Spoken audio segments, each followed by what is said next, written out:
There is arguably no better feeling in fantasy football than when you land an absolute steal. You get my 2025 Fantasy Football Draft Dominator, which is jam-packed with strategy and analysis for 250-plus players. And he's been strong in fantasy football. He's averaging over 18 fantasy points per game over 25 career games where he's played at least 73% of the offensive snaps. 2025 Week Winner, formerly known as the Heat Map. So you can conquer start-sit dilemmas, find plug-and-play streamers, and dominate your weekly matchups with this one-of-a-kind resource Discord community, where you can get personalized advice from 180-plus and counting sharp fantasy football minds that are helping each other dominate. 365 days of elite fantasy football analysis, resources, and Discord community.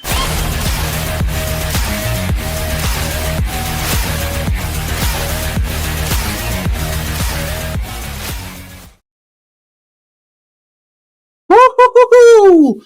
What's up, my friends? Welcome to week 12 of the fantasy football season. I'm Mikey Henninger. This is Inside the 20. We're on episode, I think, 74 of Inside the 20 by Basement Brewed Fantasy Football. And if you woke up early to be with me this morning, I cannot tell you how much I appreciate it, man. We've been having so much fun on this YouTube channel since February of last year, and we're closing in on 1,000 subscribers. I believe we're 74 away from hitting 1,000. So if you've been here before, or if you like today's content, please do me a favor and smash that subscribe button on the BBFF YouTube channel. It costs you nothing to do so, but it makes my day. It makes my whole weekend. If you've been here before, welcome back. Thanks for coming back to we still have never come up with a name for this show. I just call it the Live Fantasy Football Show. But if you've been here before, welcome back. You know what to expect. And if you're new to the show, well, thank you for tuning in. I really appreciate you being here. I'm Mikey Henninger. I'm a guy who quit his decade-long corporate B2B sales career in an effort to try and build basement brewed fantasy football from the ground up, from scratch, completely organically, basically just diving all in on a childhood dream. So believe me, it means a lot to me if you're tuning in and checking out today's show. Now, if you are new, one thing I want to let you know about today's show is basically the point of it, and what I'm trying to accomplish over the next hour or so is to answer as many fantasy football questions as I possibly can. You see, on Tuesday, Wednesday, and Thursday, every single week, I spend over 20 hours, and that's not an exaggeration. I spend over 20 hours studying every single quarterback, every single running back, wide receiver, tight end, defense, kicker on the upcoming slate. So I have already spent 20 plus hours studying every single fantasy relevant player on the week 12 slate, every player, every game, every single week. And my goal for today's show is to basically use all of that knowledge that's swimming around in my head, swimming around in the week 12 week winner, which I'll show you in a minute here, to put you in the best position to be right about your difficult fantasy football start-sit decisions, trade decisions, whatever it is that you're dealing with in week 12. I want to do everything that I can to put you in a position to be right. Now, that being said, I want you to understand my answers are never, ever, ever going to be I'm not going to be the kind of guy that answers questions based on his gut or opinion. Like, I think that this is going to happen. Instead, I'm a big data nerd. I'm into stats. I'm into facts. And all of my answers are going to be 100% backed by stats, data, facts. I'm trying to do everything I can to put you in the best possible decision to be right. So the point is, some of these questions, some of these answers could get a little bit long-winded, but there's good reason for that. I am going to be giving you 100% of my attention, 100% of my decision-making process, and basically trying to tackle your questions as if they're my questions and they're my dilemmas, okay? Are we going to get every single one of them right? Absolutely not. There's not a human on the planet that is going to get every single one of them right. And if there's somebody telling you they're going to get them all right, tune out, because I promise you they're lying. However, if we follow a very sound structural process, what I can guarantee you is that we will be right more often than we're wrong. Okay, so it's all about process, even when the results go wrong. So without further ado, we're going to start getting into some of these questions. If you have questions, drop them in the comments. We've had plenty funnel in already. I'm going to do my best to get through all of them. Usually I have Tanner on the show with me, but Tanner is currently on his way to the Kansas City Chiefs game. That game's going to be terrific. Kansas City Chiefs, Indianapolis Colts. But he's the guy who's usually pressing all the buttons. And if you've ever seen Wizard of Oz, you remember the wizard behind the curtain, like pulling all that's like Tanner behind the scenes here. And that's up to me. And if you know anything about me, I'm not a technical guy. So trying to figure out my way through this stuff, well, it's going to be interesting. But we've been here before.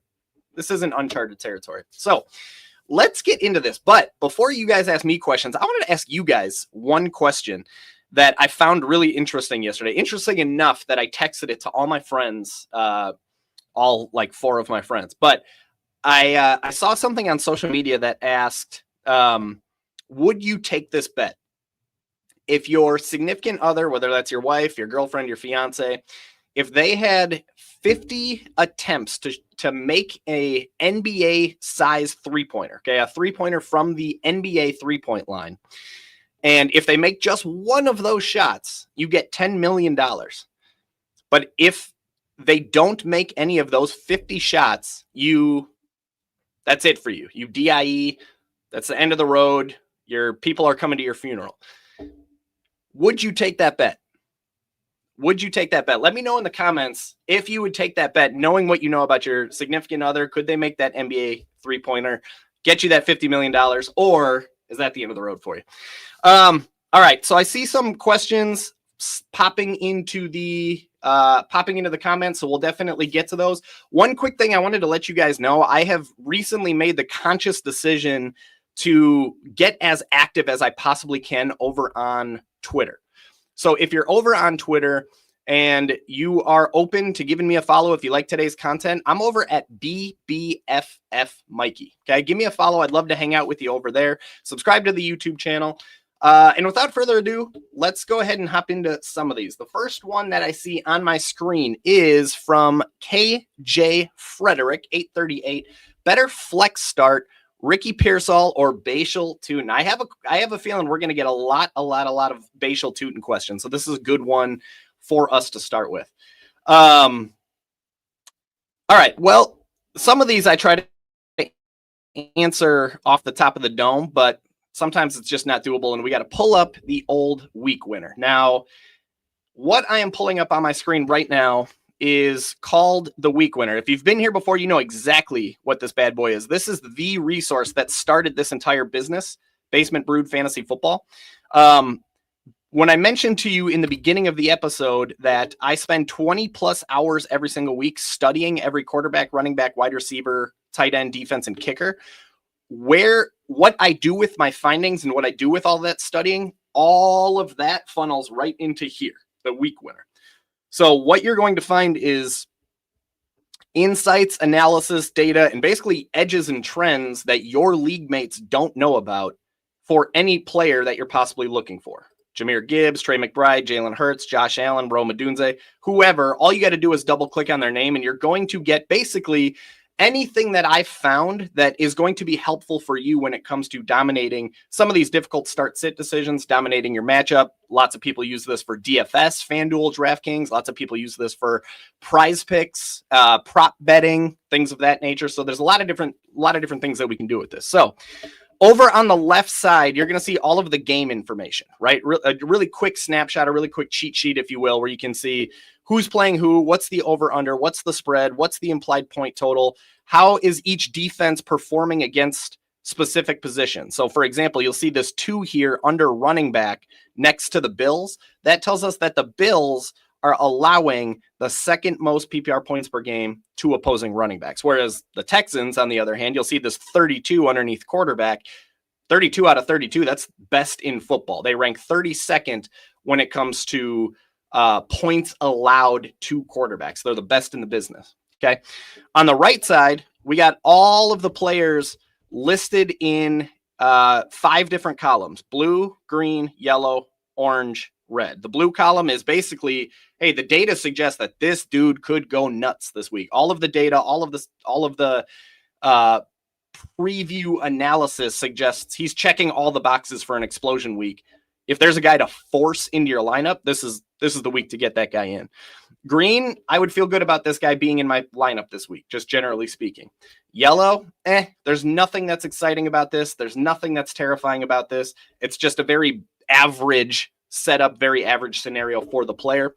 Orange, these are players I ultimately would not feel great about having in my fantasy football lineup. And red, well, you can read what column F is titled. Probably the most clever thing I've ever done. I'm going to pat myself on the back on that one. I mean, that's a funny column. But the idea here is these are players that I'm not actually considering for a fantasy football lineup, but you do want to pay attention because these are players that you want to stash on your bench if you have roster space in case something happens to the guy in front of them, in case they blow up and they're ready to go. So without further ado, let's get into this thing. The first one was Ricky Pearsall. Now, that game, you'll see that how they're listed from top to bottom, these are not rankings, okay? So like Darius Slayton is not necessarily ranked ahead of Theo Johnson, Jared Goff, David Montgomery, Jameson Williams. I write these game by game. So game 1 was obviously Bills Texans. I wrote that game first. That's why there's a 1 here. Game 2 that I wrote was Steelers Bears. Game 3 was Seahawks Titans, et cetera, et cetera. So these aren't ranked top to bottom. Don't use it that way. Game 14, the Monday Night Football game, that's 49ers. That's where we're going to get into Ricky Pearsall. Now, all you got to do is double click on their name, and it's going to give you basically everything that you're going to want to know. For starters, the game environment there's some good and there's some bad for this 49ers-Panthers game. Now, the 49ers are entering this game as comfortable 7-point favorites. I believe that spread is now up to 7.5 in favor of the 49ers. That alone is not necessarily a good thing for Ricky Pearsall. That actually suggests a really positive game script. Theoretically, they can just keep the ball on the ground, give it to Christian McCaffrey. It's not dangerous by any means, but it's not necessarily the type of game script that we see, okay, Brock Purdy's going to throw 40-plus passes. It's not that. However, the 49ers do have a really dominant projected team total of 27, dang near 28 points, which is going to be a top, that is the 5th highest. That's a top 5 projected team total. That tells us that the 49ers are expected to be a top 5 scoring team in the NFL in week 12. And when you have a top 5 scoring team, that means touchdowns. Touchdowns mean fantasy points. Ricky Pearsall could easily be one of the beneficiaries of that. So a little bit of good, a little bit of bad when you look at the spread, a little bit, and look at the projected team total. Now, Ricky himself, he made his week 11 return from injury last week. He only caught 1 of 3 targets for 0 yards, obviously a dud of a return. But this part, I think, is the most critical part of his return moving forward, is that he played 75% of the snaps. He wasn't limited in any way. He's going to be full go. He's going to be ready to roll. He should be the team's de facto wide receiver 1 moving forward. And all of this news that we're seeing about Brandon Ayuk, Ricky Pearsall is ready for liftoff. He's theoretically the wide receiver 1 for the 49ers now and moving forward. He was off to a really solid start of the season before he got hurt. He was averaging 14.6 PPR points, 8 targets per game. He only played 3 boom or bust games in the start of the season, so it's a small sample size to lean on. However, we do have more data to lean on when we look back at last year. There were 5 games last year where he played 40-plus offensive snaps, and Brock Purdy threw 20-plus passes. And in those games, Pearsall averaged 14.1 PPR points per game. That's high-end wide receiver 2 output from Ricky Pearsall, who is theoretically the wide receiver 1 moving forward. We're treating him as a high-end wide receiver 3 that will work his way onto the wide receiver 2 radar. But the game environment presents a run-heavy game script, and the matchup is pretty brutal, which we're going to talk about right now. The Carolina Panthers are nails against wide receivers, generally speaking. They have played 11 games, and they are holding wide receivers to the 4th fewest catches, 9th fewest yards, 5th fewest touchdowns, 4th fewest PPR points per game. There have been just 8 wide receivers in 11 games that have been able to reach even just 10 PPR points against Carolina. Think about that for less than 1 wide receiver per game is getting to 10 PPR points. 10. That's not a lot at all. That's like you're hoping to get 10 out of a desperation flex. and the Panthers are limiting less than one wide receiver per game, that is tough. That is really, really tough. That's why it's really important, by the way, to look at not just, the Panthers are tough against wide receivers. They're holding them to the fourth fewest PPR points per game. That matters. But you also want to look at the individual resume, what they've done against individual wide receivers, and they're tough. They're real tough. 7, now there is a little bit of, excuse me. There is a little bit of upside to Carolina as a matchup. So while they're not allowing those floor games, there's no floor against Carolina. There is a little bit of a ceiling because 7 of the 8 wide receivers that were able to get to 10 also got to 16 or more. So it seems like wide receivers are either boom or it's bust when you go against Carolina. Ultimately, we are projecting Ricky Pearsall for 9 to 13 PPR points on about 5 to 7 targets. Those numbers could certainly go up if Carolina is able to keep up, push the pace a little bit. But that's where we stand on Ricky Pearsall. Yellow column, yellow dot, very, very middle of the pack. We're not feeling particularly strong. We're not feeling particularly terrified of Ricky Pearsall. We're just feeling very meh. He's fine. Now, the other guy, Bashal Tutin, let's spend some time here because this one is going to come up quite a bit. Anybody who has been subscribed to Basement Brood Fantasy Football this year should have Bashal Tutin on their bench. He's been, you'll see on my streamers and stashes tab, we're going to have defenses and kickers and all of that you can, like, if you're in a pinch and you need to pick up a defense, a kicker, somebody to stream, tight end to stream, quarterback, etc. But over on the far side, I have a list of running backs that you want to stash because they have an opportunity to become an RB2 if the guy in front of them goes down, such as Brian Robinson, right? If something happens to Christian McCaffrey, Brian Robinson is instantly a RB2. That would be the number 1 waiver claim if something happened to CMC. But also guys like Bashal Tutin, who could work his way into a starting role even if nothing happens to Travis Etienne. Obviously, Tutin hasn't really been usable in fantasy football up to this point until now. So Bashal Tutin has been at or near the top of this RB stashes list since week 1. He's somebody we've wanted at the tail end of our bench every single week. So hopefully you've had him. Hopefully you've been stashing him because it looks like it's finally toot time. Now, Bashal Tutin, this one, I was texting with my friend Jordan Poggle, who probably is on the show today. We'll see here. Jordan, if you're watching, shout out to you. I was texting with him yesterday that Bashal Tutin is the ultimate boom or bust decision to make this week. Because up to this point, he's been behind Travis Etienne on the depth chart. Now, last week, we saw him basically working a 50-50 tandem with Travis Etienne.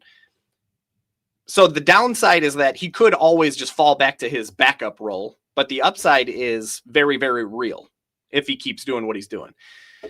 Now, the game environment, this is a good setup for Bashal Tutin. It's also a good setup for Travis Etienne. The Jaguars are entering this game as favorites. It's just 2 points, but they are favorites. That suggests at least a balanced game script. They theoretically should be able to keep the ball on the ground. There should be plenty of rushing opportunity. The exciting part for the Jaguars is that they have a projected team total of 25 points, which is top 10 in the NFL. They're expected to be a top 10 scoring team. That suggests touchdown opportunity. Again, touchdowns project fantasy points.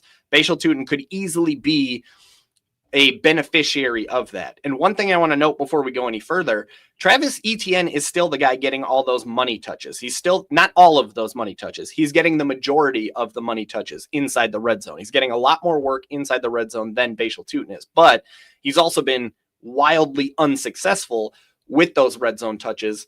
Bashal Tutin's body type, his player profile is the type that tends to fit really well in the red zone. We're starting to see Jacksonville give Tutin more work, and it wouldn't surprise anybody if suddenly he becomes the red zone goal line back. And if that's the case, this is a good environment for Tutin to get involved here. Now, I wrote in the week winner that after weeks and weeks of wondering when Bashal Tutin would make a push for playing time in Jacksonville's offense, Tutin found himself in a dang near 50-50 split with Travis Etienne during week 11, unfortunately before he got hurt and left week 11 with an injury and never returned. However, he is off the injury report going into this week, as is Travis Etienne. So we're somewhat expecting that 50-50 mesh to resume. And by the way, the Jaguars whooped up on the Chargers last week. So you could say, oh, he was only involved because the Jaguars were winning by so much, but it was a 50-50 split even in the early part of that game. Now, in 3 games this year where Bashal Tutin has handled double-digit touches, okay, 10 or more, he's averaging 12.8 PPR points per game on just 11.7 touches per game. He's averaging 0.91 PPR points per touch this season, suggesting plenty of juice if he gets the opportunity. It's a good efficiency number to see that he's getting 0.91 PPR points per touch, while Travis Etienne, by the way, is 0.82 PPR points per touch. I'm treating him as the ultimate high risk, high reward RB3/flex in a high scoring environment. And here's the other good part, a friendly matchup. The Cardinals have played 10 games this year, and they are a good friendly matchup for running backs. They are holding them to the 14th fewest catches and 14th fewest receiving yards, but that hasn't really been Bashal Tutin's bread and butter this year anyway. The Cardinals are allowing the 14th most rushing yards, 4th most touchdowns. Here we go. Love that. 7th most PPR points per game and 6th most PPR points per touch. I got to edit that one. I did the PPR points per game, not the per touch. So we'll come back to that. 10 running backs in 10 games have been able to reach 12 or more PPR points against the Cardinals, 6 of which have gotten to 16, 3 of which have gotten to 23 plus. This is a really, really good spot for Bashal Tutin. All we need is for him to be involved and stay involved. Ultimately, I have him projected for about 9 to 13 PPR points. If I'm making a better flex start here, I'm going to lean towards Bashal Tutin because the ceiling is big. Like the ceiling could get over 20. If he punches in 1 or maybe even 2 touchdowns, it's a nice ceiling for Bashal Tutin. Ricky Pearsall is going to have his big games as well, but he's got a really difficult matchup. 49ers shouldn't need to put the ball in the air too much or at a significantly above average rate than they usually do. If it's me and I'm making this decision, I feel much better about putting Bashal Tutin in there than I do feel about Ricky Pearsall. And by the way, this is a good opportunity for me to explain once again that these are not rankings. Even though Ricky Pearsall is in the yellow column, while Bashal Tutin is technically in the orange column, I'm still going with Tutin because I should actually... Here, the truth is, I should actually move Tutin into the yellow column because he doesn't. The more the week has gone on since I've written this game, the more bullish I've become on Bashal Tutin. So you know what? Let's just do it live. Let's move him over here into the yellow column. But what I was saying is this is a good opportunity to mention that these aren't rankings. You shouldn't necessarily compare the colors, the columns from one player to the next and use that to make your decision. That's not quite how the heat map works. So, yeah, anyway, let me just move this up and we'll get back to it. So for this question, yeah, I'm going Bashal Tutin over Ricky Pearsall. And I feel pretty good about that one. Ultimately, the thing here is that the floor is going to be similar while the ceiling is going to be super, super explosive for Bashal Tutin. I'm going Tutin on this one.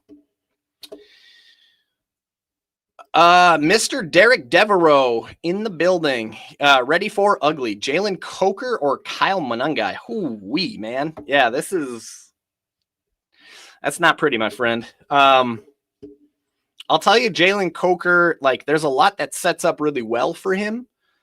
So I'm guessing that's going to be where I lean. But again, I don't want to answer without going through the data and going through the details. You know what's funny is I spend 20 plus hours researching and studying every single player every single week.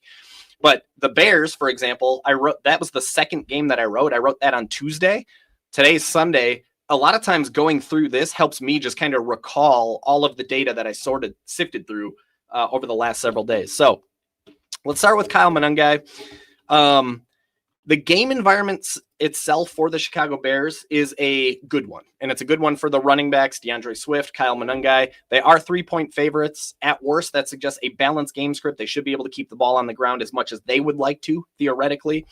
They have a projected team total of 24.25 points. That's solid. That's above average. It's top 11 in the NFL. There should be plenty of touchdown opportunity to cash in on in fantasy football. Now, Kyle Monangai, I wrote, after 6 games with DeAndre Swift where he handled at least 7 touches, Kyle Monangai is averaging 7.8 PPR points per game on 9.5 touches per game. He scored 2 to 9 PPR points in 4 of those 6 games, but he also mixed in a couple highs of 10.7, which he did just last week, and 17.4, which he did in week 7. I treat Kyle Monangai, if DeAndre Swift is active, I treat Kyle Monangai currently as a touchdown or bust RB3/flex. He does have a subpar matchup here, but ultimately the projection for Kyle Monangai is if he doesn't score, he's not going to pay off. Now, you do have the Bears with a healthy projected team total, 24 plus points. He could easily fall his way into the end zone. I mean, he has been getting an equal amount of work inside the 10-yard line as DeAndre Swift has. The matchup, though, is a tough one. The Steelers are a subpar matchup for running backs. They are giving up the 16th most rushing yards, so there's at least some optimism there. And the 14th most catches, although that doesn't really help Kyle Monangai. But ultimately, they're holding running backs to the 4th fewest touchdowns, and that's concerning if we're using a touchdown or bust player like Kyle Monangai. 9th fewest PPR points, 7th fewest PPR points per touch. There have been just 9 running backs in 10 games that have been able to reach 10 PPR points, despite 12 different running backs handling 12 plus touches against Pittsburgh.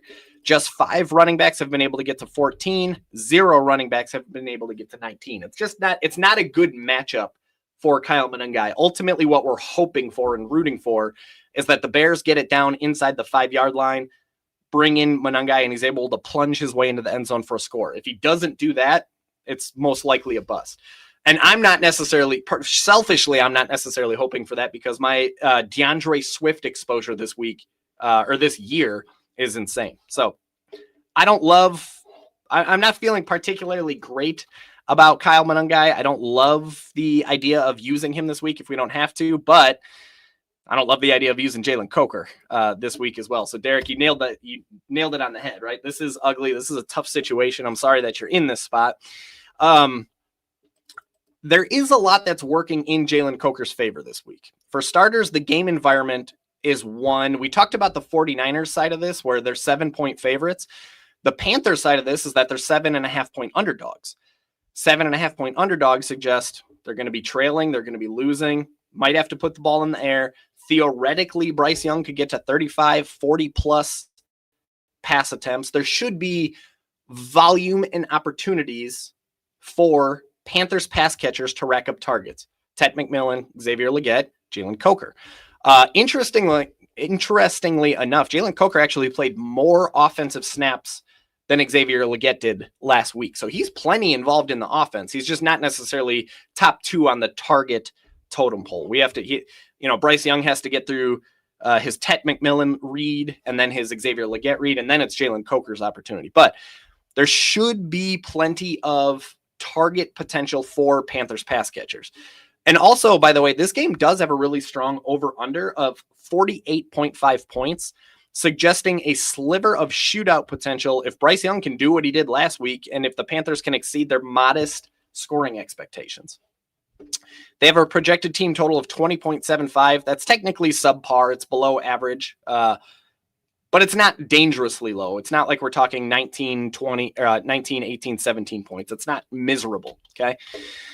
Now, Coker himself, we haven't seen that big game yet. He's averaging just 4.6 PPR points on 3 targets per game. He scored fewer than 10 PPR points in all 5 games that he played, but 5 games isn't the biggest sample size either. This is where things get really encouraging for Jalen Coker. And if you're watching and you have Ted McMillan, you have Xavier Legette, you're thinking about getting them in your lineup, know this. This is a really good spot for Carolina Panthers wide receivers. The 49ers are a mouth-watering matchup for wide receivers. They've played 11 games. They're allowing the 3rd most catches, 4th most yards, 12th most touchdowns, and 6th most PPR points per game. By the way, these are per game averages. So yeah, the 49ers have played 11 games. So you might say, oh, well, yeah, they're allowing more because they've played one more game. These are averages. They are allowing the 3rd most catches on average, 4th most yards, 12th most touchdowns, 6th most PPR points per game. They're getting beat up by wide receivers. 17 different wide receivers in 11 games have been able to get to 10 plus PPR points, 9 of which have been able to get to 15 plus. 3 of which have been able to get to 21 plus. It's just a good spot for Panthers wide receivers to play in. I don't know, man. For me, like, theoretically, Kyle Monangai is going to be the safer option. I hate that word. I hate that word in fantasy football. There's no such thing as safe. So let's just say better floor. There's a better floor for Kyle Monangai because he is working his way into 8, 9, 10 touches. If memory serves correct, I think he had 3 touches inside the red zone or inside the 10-yard line last week. So there is that opportunity for touchdown. Coker theoretically is going to bring that bigger ceiling because the matchup, the pass-heavy game script, the possibility of a shootout, he could find the end zone. I think if it's me, Derek, I'm probably going to roll the dice here on Jalen Coker, understanding that both options like could land 3, 4, 5 points, and it could just flop either way. In fact, to be honest, it's likely to flop either way. But for me, I'm going to roll the dice on that upside. Take Jalen Coker, hope that some targets funnel his way, hope he finds the end zone, and just hope that pays off. So hopefully that helps, man. Thanks for tuning in. All right, y'all. So quick thing before I hop into the next question that I wanted to let you guys know about. In fact, check this. I saw a comment, but now I don't know where it is. Poop. Aha. My guy, Scott Kobe. Scott, thanks for tuning in this morning. Scott told me that he purchased the rest of the season package. Thank you. Greatly appreciate it. I promise you, sir, you don't appreciate it as much as I appreciate it. If you're just tuning in, I mentioned at the top of the show, I'm Mikey Henninger, but I'm the guy that I quit my decade-long corporate B2B sales career to build this business, Basement Brewed Fantasy Football, from scratch. This is what I do full time. I'm doing everything I can to, pay the mortgage, pay the bills, put food on the table solely by doing fantasy football stuff. So, Scott, when you do things like purchase the rest of the season package, I cannot tell you how much that means for me and my family. I appreciate that stuff. And what Scott is talking about, by the way, with this rest of season package is earlier this week, I put together a Black Friday bundle. So this is good through next week. It's $14.99. If you scoop it up, you get every single week winner from now until the end of the season. So what we're looking at right now, the week winner, you're going to get week 13, 14, 15, 16, 17. You're also going to get the wild card round, divisional round, championship round, and Super Bowl round, and the Super Bowl heat map. So if you're playing playoff DFS, doing playoff NFL prop bets, if you're playing in NFL playoff fantasy football leagues, you're going to get all the playoff versions. But in addition to the week winner, you're also going to get access to my Discord server. So you can slide in. I got 124 other fantasy football players hanging out in the Discord server. We're just talking football. We're sharing strategy. We're helping each other dominate, helping each other conquer difficult decisions all day, every day. We're celebrating our wins, celebrating our successes. One of our members recently won $24,000 on DraftKings. That was a fun celebration in Discord. So you're getting every single week winner. You're getting access to the Discord server. And by the way, every single month I give away an autographed NFL jersey to one of my members, one of my subscribers, including people who scoop up the Black Friday bundle.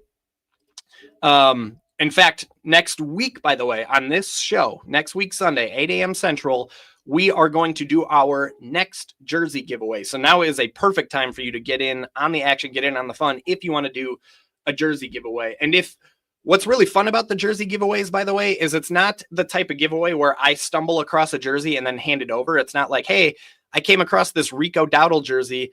Somebody's going to win it today. Whoever wins the jersey gets to pick their jersey. They send me a list of 5, 10, 15, 20 names of players that they would like, and we go hunting and we get you somebody from your list. So you get to choose the jersey, and it's autographed by that player. Anyways, all of it, $14.99. That's less than you spent on your last Chipotle burrito, probably. Yeah, you can scan the QR code, which I think, where is it? Over there, QR code over there. You can scan the QR code on my back. Just kidding. Or just go to wap.com, as you can see on the screen, wap.com/BBFF. I am losing my voice, so I'll tell you what, instead of me preaching all of this at you, why don't you just take a look for yourself what you get with BBFF. What's up, my fellow fantasy football nerds? If you're looking to dominate your league from start to finish and win cool prizes along the way, it's time to join the Basement Brood Fantasy Football family. As a member, you're going to get our brand new 2025 Draft Dominator, which is your ultimate guide with tiers, rankings, and season previews for over 280 players to make sure you walk out of your draft with the best team in the league. And that's only the beginning. You're also going to get our 2025 Week Winner, which gives you contextual matchup analysis for every single player in every single game, every single week, so that you can conquer those difficult start-sit dilemmas and dominate your weekly matchups. And let's not forget our amazing Discord community, which is a family of passionate fantasy football players sharing strategy, workshopping dilemmas, and helping each other dominate 24/7, 365. Plus, if that wasn't enough, every single month you're automatically entered into our autographed jersey giveaway. It truly is a no-brainer if you want to take your fantasy game to the next level, have the most fun you've ever had playing this game, and support a small but mighty business along the way. Sign up today for just $69 for an entire year. Seriously. That's 365 days of total domination, community, and giveaways for less than your last bar tab. Join the BBFF family right now using the link that we left for you in the description of this episode. I'll see you inside. All right, I'll be honest with you guys. I was really hot, and I needed an opportunity to strip down. So that was it. Hopefully you enjoyed that promo. Shout out to Tanner, by the way, man. Dude, that is like high quality editing skills. That dude's a beast. Absolute beast. Hope he has a blast at the Chiefs game today. All right. Let's get back into the questions. Where did I leave off? What's next here? My guy, Joel McPeak. Joel, thanks for tuning in, brother. Hope you're doing awesome. Playing from behind in a chop league. So going for upside and trying to choose 3 from Genty, Hall, ETN, and Swift. So somebody's got to stay on the bench here. Well, let's get into it. Let me slide over because I recently updated the spreads, over-unders. We're going to start out with Ashton Genty. Oh, yeah. Browns Raiders. Ooh, my goodness. I feel like Genty's already going to be my answer here. This game is miserable, you guys. Like this Browns Raiders has an over-under of just 35.5. Okay. Usually the average lands somewhere around 43, 44. So 35.5 is bad. And then you got both teams with projected team totals under 20 points. Like neither team is expected to score 20 points in this game. The Raiders are the Raiders are expected to win, and yet they are a bottom 7. They are bottom 7 in projected team total. So this game, guys, is just miserable. This tells us that this is going to be like a slugfest, not a lot of touchdowns, certainly not a lot of fantasy football points. The Browns, by the way, are 30th against running backs, meaning they're holding them to the 3rd fewest PPR points per game. Genty, the only good news here is that the Raiders are 3.5 point favorites. So they're going to be theoretically, they're going to be playing in balanced, neutral game script, possibly positive game script. So they should have an opportunity to keep the ball on the ground and just feed their rookie. Ashton Genty should get as many touches as he can stomach.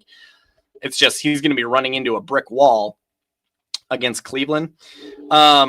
What game is that? That's game number 10. Let's dive into some of the details here.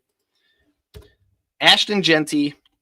We talked about the game environment. We'll go past that. Now, Genty, we don't really need to spend too much time here. Anybody who's played fantasy football this year has kept up with Ashton Genty and what to expect from him this year. Ultimately, he's averaging 14.3 PPR points per game. Of course, a lot of that is skewed by that. He had that eruption several weeks back. I forget how many points off the top of my head, but he had 3 touchdowns in that game. So those numbers are a little bit misleading. They're on the high end, but he is still scoring 14 plus PPR points at least 50% of the time. So in 50% or more of his games, he's scoring 14 plus points. He's getting 16 plus 25% of the time. He should get as much volume as he can possibly handle in this game, but man, this matchup is not a good one. The Browns are a terrifying matchup for running backs, holding them to the 11th fewest rushing yards, 7th fewest catches, 6th fewest receiving yards, 4th fewest touchdowns, 3rd fewest PPR points per game, and ultimately the 2nd fewest PPR points per touch. Just 7 running backs in 10 games have been able to get to 10 PPR points against the Browns, despite 12 of them handling double-digit touches. Just 3 running backs in 10 games have been able to get to 15 PPR points. Just 1 has been able to get to 20 plus, and that was Derrick Henry, isn't it? And that was last week as well. So maybe they're bleeding a little bit after Derrick Henry had his way with them last week. But Joel, man, if we're going for upside here, this is a tough spot to see upside, right? Because the Raiders aren't even expected to score 3 touchdowns. The matchup is brutal. It just projects as one of those where Genty gets 20 touches, but 76 yards and maybe a touchdown, right? I don't know. It's a tough spot for Genty. I do have him projected for 11 to 14 PPR points, 17 to 21 touches, 65 to 85 yards. The ceiling I have at just 16 to 18, which is fine. But if you're going for max upside, I think you're going to find some better options here. Now, shoot, I say all that, but then we got Breece Hall, right? And there is some upside here, but there's also plenty of downside. The pessimistic portion of Breece Hall's Week 12 analysis is the game environment. The big problem here is that the Jets are 13. I think it's actually down to 13.5 now. 13-point underdogs. And they have a dangerously low projected team total of just 15.5 points. So that tells us 2 things.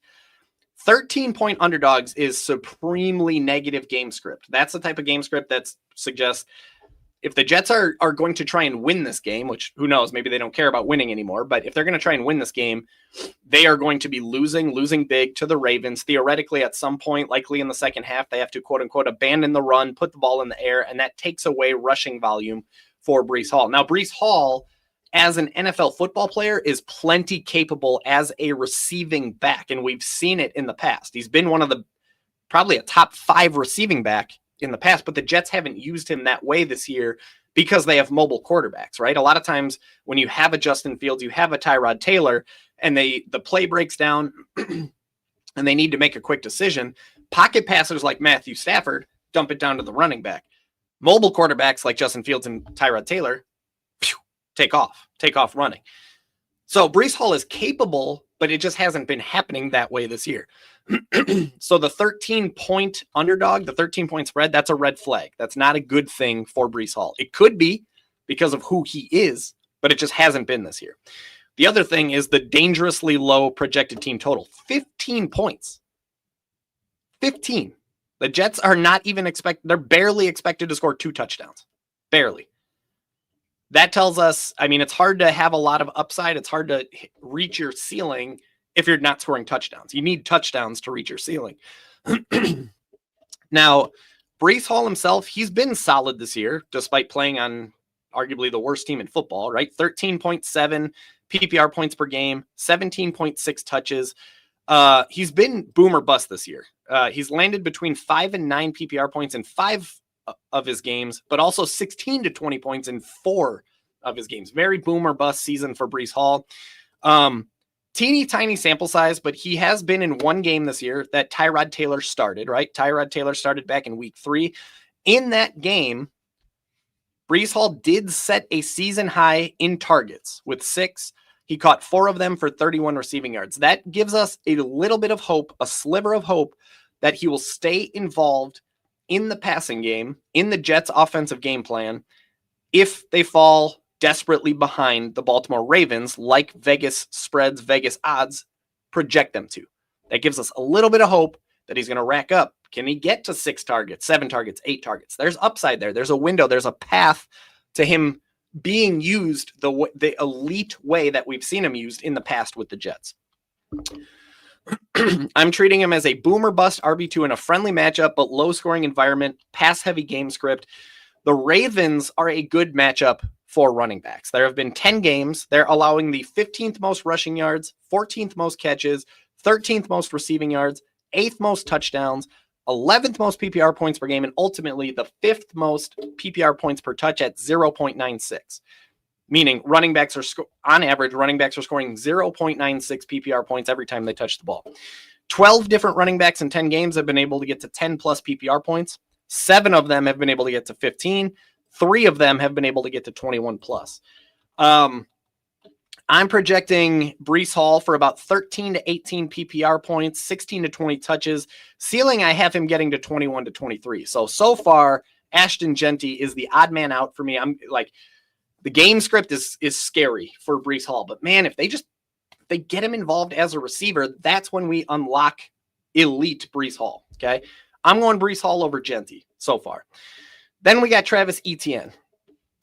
We talked already about Bashal Tutin. We talked about the game environment. This is a good spot for the Jaguars. Or balanced game script, expected to score a lot of points. Travis Etienne, as much as Bashal Tutin is going this way, Travis Etienne is going this way, right? I wrote in the Week 12 week winner that everything might seem like roses and rainbows when you see Travis Etienne scored 15 to 19 PPR points in each of his last 3 games. But Week 11 launched some predictable red flags as he alarmingly found himself in what looked like a true 50-50 split for most of Week 11 before Bashal Tutin went down with an injury. Now, Tutin is going to be good to go. Are we going to expect a 50-50 split? That remains anybody's guess. Probably, right? Usually that's a trend that continues, not fades off or falls apart. So ETN managers absolutely need to be aware that Bashal Tutin is here. He's here to stay.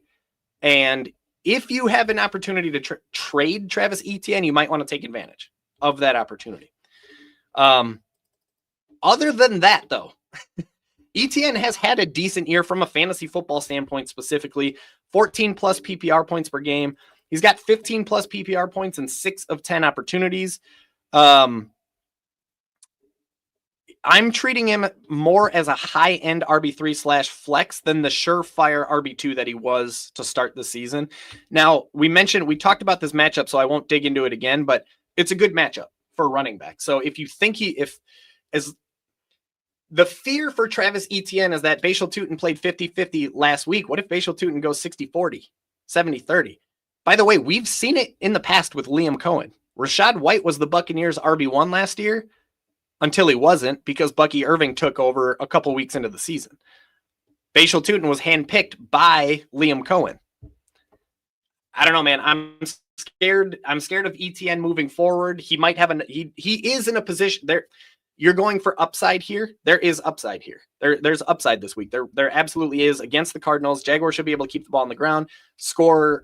There's going to be plenty of touchdown opportunities. Travis Etienne has gotten a ton of red zone work over the last few weeks. The problem is he hasn't really cashed in on those, but he's gotten a ton, I forgot what it was. I tweeted about this the other day, but he led all NFL running backs in red zone opportunities. That might've been last week or 2 weeks ago, but he's getting a ton. As long as that maintains and that holds, there's plenty of upside this week. It's just, there's also plenty of downside if Tutin takes over. I have him projected for 13 to 17 PPR points, ceiling of 20 to 23. Look, man, I'll say this. You're in a chop league. You're swinging for the fences. You're going for upside. Travis Etienne is not as safe as Ashton Jeanty. There's very real downside. There's a significantly lower floor than there has been in the past than Ashton Jeanty. But the ceiling is still there this week over Ashton Jeanty. Personally, if I'm you and I have no option, I have no choice, I have to swing for the fences. It's Travis Etienne more than it's DeAndre Swift or Ashton Jeanty. DeAndre Swift is our last option here. Now, DeAndre Swift we talked about the game environment for Kyle Monangai. It's a solid spot for the Bears. Balanced game script, plenty of touchdown opportunities. DeAndre Swift has quietly been awesome this year. I think a lot of Kyle Monangai has kind of overshadowed because he's the 7th round rookie that came out of nowhere and he's had some big weeks, but Swift is consistently productive every single week. He's averaging 15 plus PPR points per game, 17 plus touches. I know there was that that, oh, is Kyle Monangai going to eat into DeAndre Swift's work when DeAndre Swift came back from injury, but he didn't. They returned to their normal split of like 65-35 in favor of DeAndre Swift. I shouldn't say he didn't cut into it because Monangai did get just as many reds or inside the 10 opportunities as DeAndre Swift did. So there is that red flag there. But still, Swift is he scored 9 to 11 PPR points in 3 games, 15 to 16 in 4 games, 20 plus in 2 games. Even though he's unfortunately giving up meaningful red zone opportunities to Monangai, I have him as a locked-in high-end RB2 because of the positive game script. We talked about this matchup, right? We don't love it. Steelers are tough on running backs, 9th fewest PPR points per game. They don't allow a lot of touchdowns, 4th fewest. That theoretically is going to cap DeAndre Swift's upside. I have him projected for about 14 points. This part's where it gets tough. If I'm you here, Joel, I'm going to go ahead and lock in. I'm going to lock in Breece Hall. I'll go ahead and lock in Travis Etienne because I know I like him more than Genty. I'm ultimately going to go with DeAndre Swift over Ashton Genty. Hold on. Yeah, I'm going to go DeAndre Swift over Ashton Genty. The ultimate tiebreaker here for me, both guys are tough matchups, right? Both guys are in positive game script. They should be able to keep the ball on the ground. This is going to be the big differentiator for me in this scenario. The Bears are expected to score 24.5 points this week. That's upper echelon. That's above average. That's going to be in the top, I think, 10 of NFL teams. They're projected to be in the top 10 of scoring. The Raiders are, on the other hand, as we've talked about, are projected to be bottom 7 of scoring, just 19 points. That's not even 3 touchdowns. If the Bears are going to score more touchdowns than the Raiders are, theoretically, that gives DeAndre Swift. Don't get me wrong. This is a really, really difficult decision. But you, my friend, are swinging for upside. You're swinging for the fences. This is a good spot to tee up. This is a better spot to swing for the fences with DeAndre Swift than Ashton Genty. Final answer. I am going Breece Hall, Etienne, DeAndre Swift. Really weird, really hard leaving Ashton Genty on the bench. I know you must have spent your 2nd round pick on him. But if we're swinging for the fences, I mean, it's just it's more of a floor game for Genty this week than it looks like a ceiling game. All right. Now, let's see. My guy Scott Cobe wants to know, Mikey and Tanner, if Josh Jacobs is out, how effective can Emmanuel Wilson be? Really, really like this question. And I'm going to get to it. I'm going to get to it in 1 second, but I did want to let anybody who's watching know, if you guys like what you're seeing with the week 12 week winner here, A, there's the Black Friday bundle, but B, I've also already made week 13 available. Now, it's not complete. I'm going to be writing it on Tuesday, Wednesday. This week in particular is going to be insane. I'm probably going to be working 12-hour days, putting it together on Tuesday and Wednesday to make sure that it's ready for Thanksgiving. But the week 13 version is already available, $2.99. That's less than a bag of chips. Go to your local grocery store. You're going to find a bag of Doritos that's more expensive than 20 plus hours of research for week 12, week 13. So if you need week 12, it's available. If you need week 13, scan that QR code over there or just type in WHOP.com/BBFF. Now, Josh Jacobs, keep in mind, I have been live for about 1 hour. Okay, I started this thing at 8 a.m. Once I'm live, I cannot pay attention to headlines. I have no clue if there's been any updates about Josh Jacobs. So if you guys got anything, go ahead and drop it in the chat. I will say that I'm not seeing anything quite yet. Here's what I'll tell you. The Packers did activate Pierre Strong from the practice squad. Typically, that suggests that the running back is going to miss the game. That said, they did do it earlier in the season in their game against the Cardinals. They activated Pierre Strong, and then Josh Jacobs played. The difference is the Packers play again in 4 days, and it's a huge game. They play against the Detroit Lions on Thanksgiving 4 days from now. So that wasn't the case in that Cardinals game. Me, as growing up as a Packers fan, knowing that the Packers tend to be more cautious with their players than they are aggressive, my best guess is that Josh Jacobs sits this one out with such an important game coming up just 4 days from now. If he doesn't, by the way, Josh Jacobs is still a plug-and-play RB1. He's a tough guy to have on your bench. Now, if he does not play, Emmanuel Wilson is definitely serviceable as a plug-and-play RB3 flex. So for starters, the Packers are 6.5-point favorites in this game. Okay, so that suggests a positive game script. They should be able to keep the ball on the ground. They should be able to feed their running backs. They have a decent projected team total of 23.5 points. That's not necessarily great, but it is above average. It's on the upper echelon of scoring, so it's certainly not bad. Serviceable touchdown opportunities. Now, if Josh Jacobs misses this game, that frees up about 20 touches in that backfield. That's a lot, right? Emmanuel Wilson does look like the next man up. Chris Brooks will probably be involved as well, probably on passing downs. Now, Emmanuel Wilson, it's a small sample size, but he's done really well in limited opportunities where he's had a chance to shine with bigger touch totals. In 6 games between last year, 3 games, and this year, 3 games. So he played 3 that last year, 3 this year, where he handled double-digit touches. All 6 games landed somewhere between 11 and 15 touches. Okay, so not a monster workload. And despite not a monster workload, he's been really good. He's averaging 13 PPR points per game while averaging 13 touches per game. So the dude's averaging 1 PPR point per touch in those games that he's getting bigger and bigger workloads.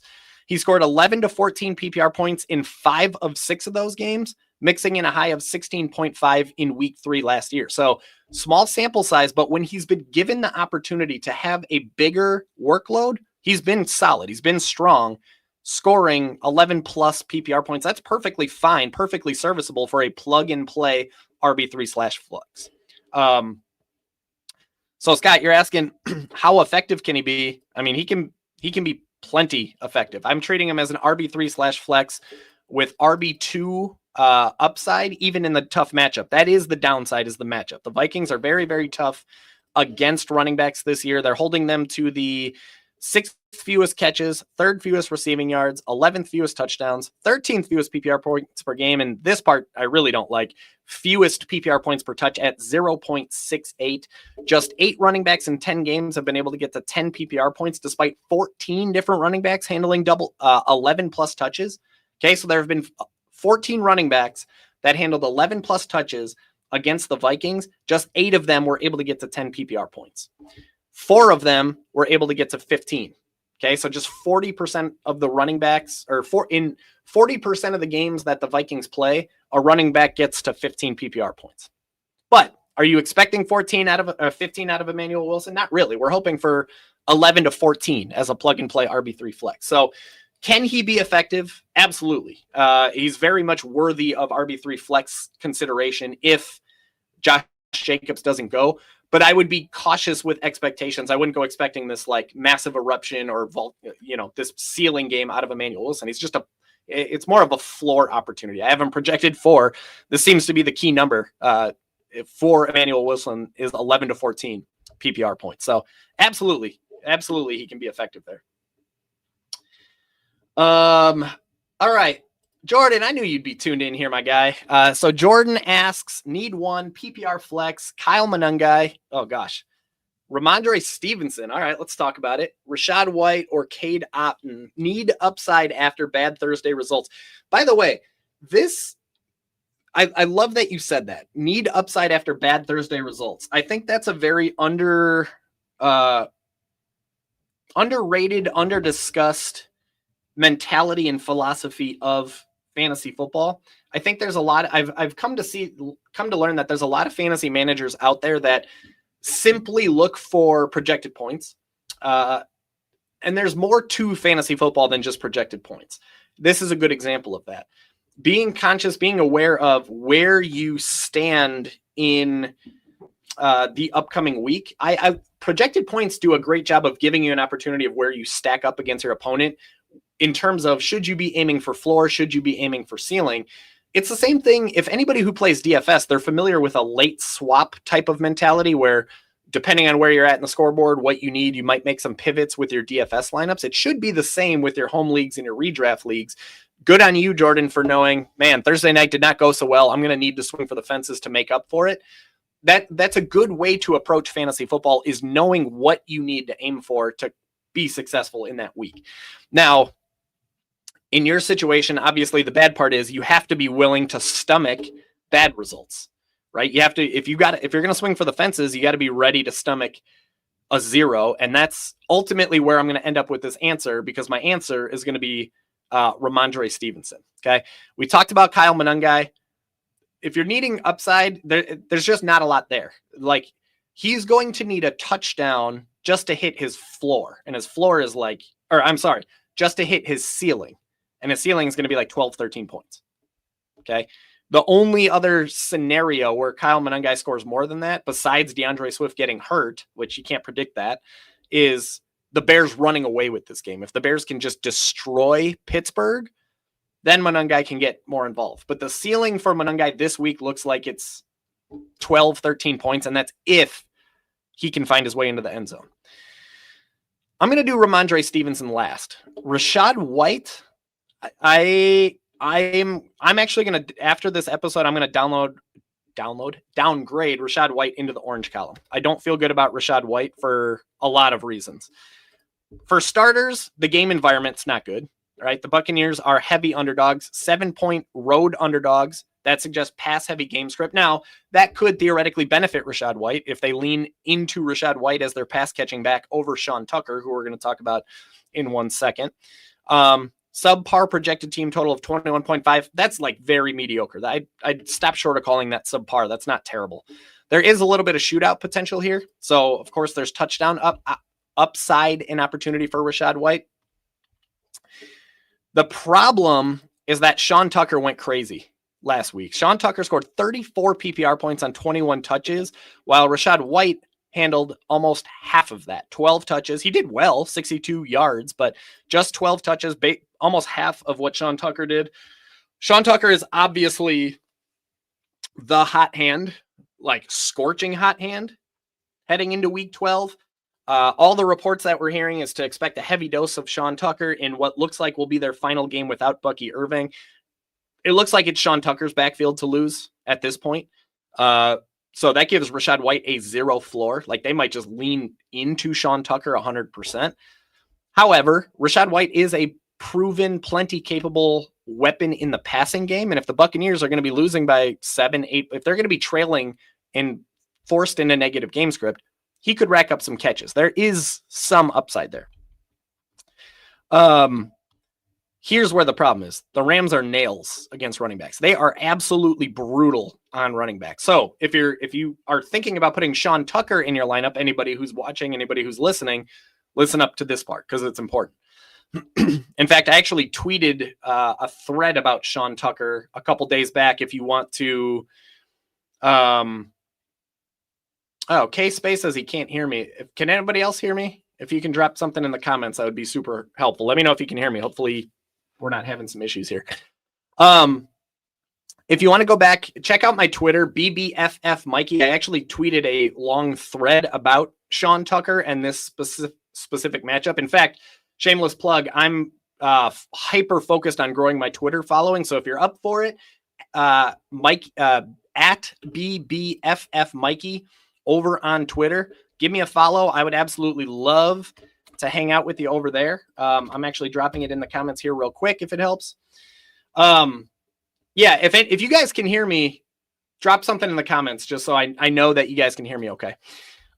Anyways, Sean Tucker, Rachaad White, matchup versus the Rams, it's terrifying. So the Rams are allowing the 9th most RB catches and 11th most RB receiving yards. So again, there is upside here. There's opportunity for Rachaad White if they treat him as the wide receiver or as the receiving option in that backfield. But other than that, the Rams are holding running backs to the 8th fewest rushing yards, 2nd fewest touchdowns, 4th fewest PPR points per game, 3rd fewest PPR points per touch. It's brutal. It's tough. They're really tough on running backs. Oh, yeah, check this out. There have been just 6 running backs in 10 games that have been able to get to 10 PPR points against the Rams, despite 10 of them handling 11-plus touches. 6 running backs have scored 10 PPR points. That's wild. Just 3 of them, by the way, have been able to get to 15. Just 2 were able to get to 18. They stamp out efficiency. The Rams are a really, really tough matchup. it's really hard to feel any kind of good about Rachaad White this week. I mean, there's at least a little bit of ceiling there because he can rack up some catches. Maybe he's the guy who falls his way into the end zone. I don't know. But it's hard to feel good about Rachaad White this week. And then you got Cade Otton. You know, Chris Godwin's coming back. He's going to be on a snap count. Cade Otton has been quietly solid in the absence of Chris Godwin, in the absence of Mike Evans. He's been a default top 3 option in the passing game because those guys went down. Over his last 6 games, he's averaging 11 plus PPR points and 7 targets. So that's pretty solid per game. He scored 10 plus PPR points in 4 of those 6 contests, including 17 plus points in 10 or 17 plus PPR points in week 10. And here's what's really interesting is he's done all of that damage. He's been that productive without scoring a single touchdown in that time. He's scoring 11 PPR points on 7 targets per game, and he has yet to score a touchdown in that span of time. So imagine when the touchdowns hit, right? Touchdown regression is a very real thing. At some point, he's going to find his way into the end zone.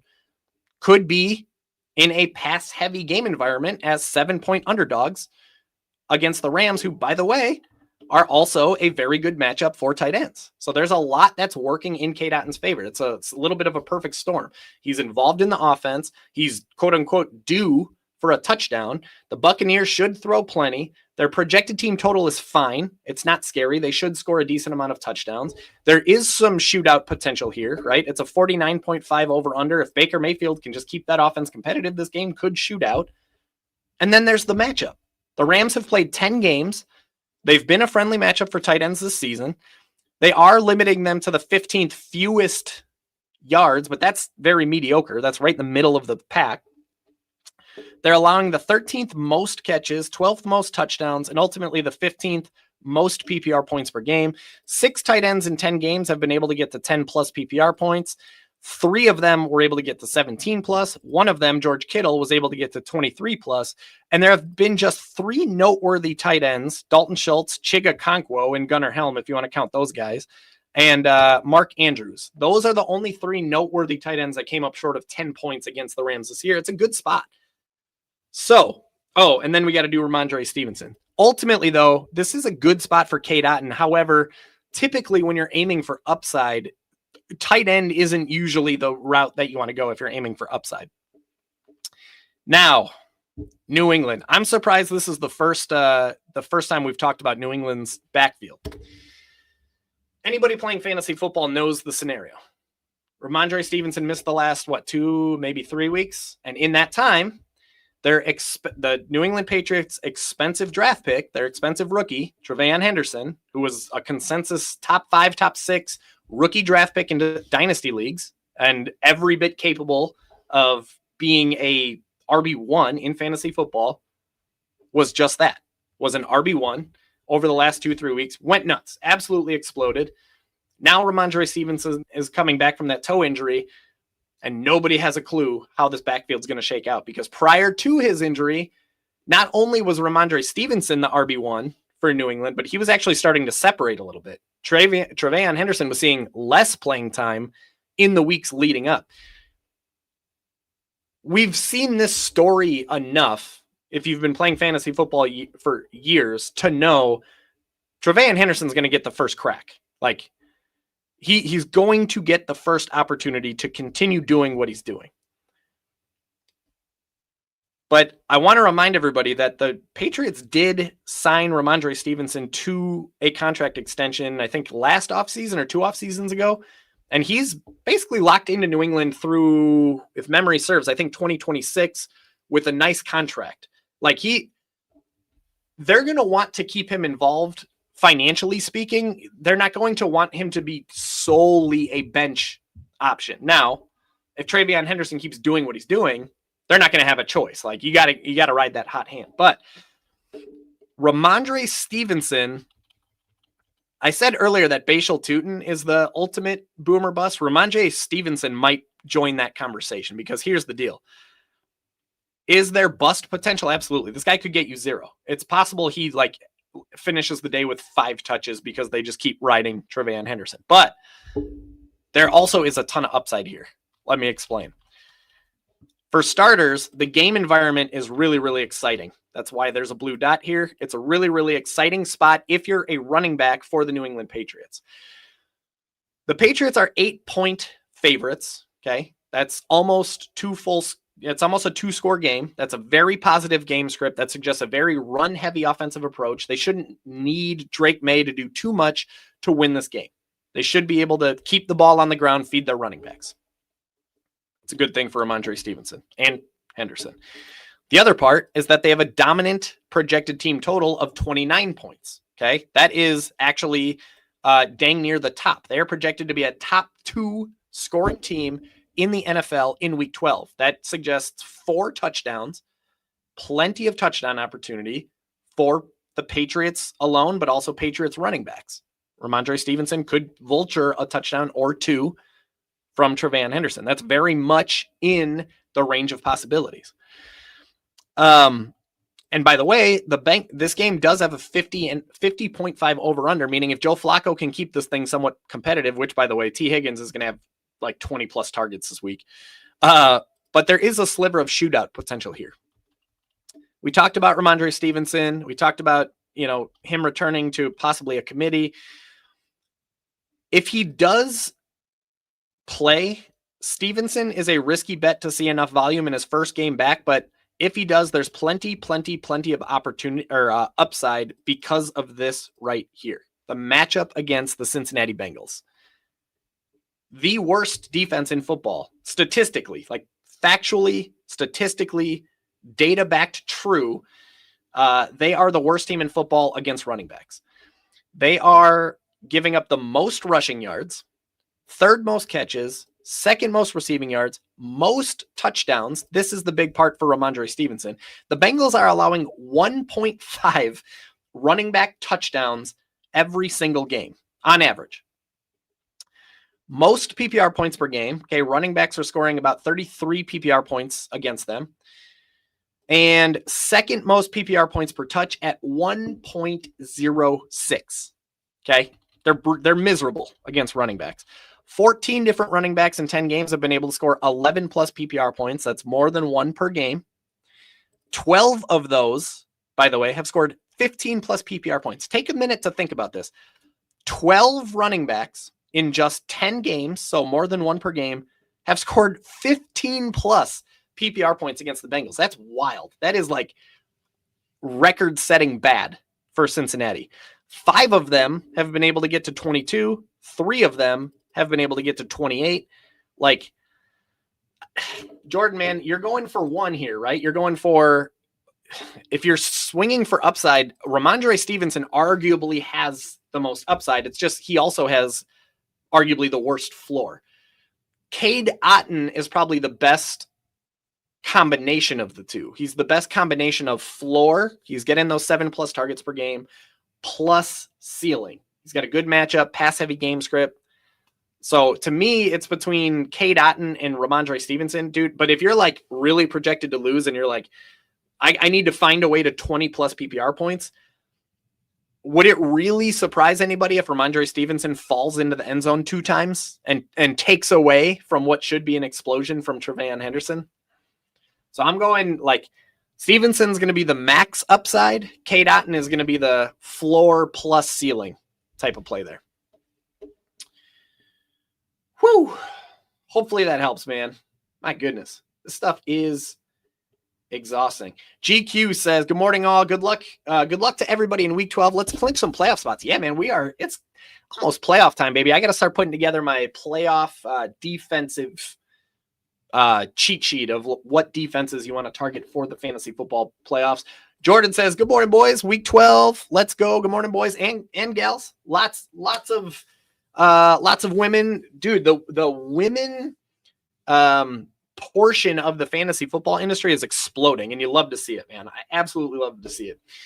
All right, what's the next one here? Let's go, Magdi says. Heck yeah, boy. Thanks for tuning in here, my guy. Aha, there it is. Sean Tucker. I was waiting for Sean Tucker to come up, which we talked about. Maybe I don't need to spend too much time here. We talked about Emmanuel Wilson. We talked about Kenneth, or we didn't talk about Kenneth Gainwell. So I'll dig into him here in just a second, Jeff. Sean Tucker, here's the deal. I'll say I won't spend too much time here. Like I said, if you guys want to see what I thought about Sean Tucker, head on over to my Twitter. It's at BBFF Mikey. I posted a whole thread on Sean Tucker a couple days ago. He's going, it seems he's going to get as much volume as he can handle for as long as the Buccaneers stay competitive in that football game. It's just the problem with it is the matchup here. The matchup is just brutal. The Rams are so tough on running backs. It's hard to feel really, really good about Sean Tucker. He's certainly not going to repeat what he did last week. Last week, he went against the Bills, who, by the way, are allowing the second most PPR points per game to running backs. Like, they're the opposite of the Rams. They're a Swiss cheese. Like, anybody watching could play running back against the Bills and score. Anybody watching, unless Woody Marks is watching, could play running back against the Bills and score 20-plus PPR points. But I don't know. It's a tough spot for Sean Tucker. It's hard to feel really, really excited. But when you look at these other options, I'd be going with Sean Tucker. Gainwell obviously was awesome last week. I was much more bullish on Gainwell coming into the week than I am going into the games in a couple hours, because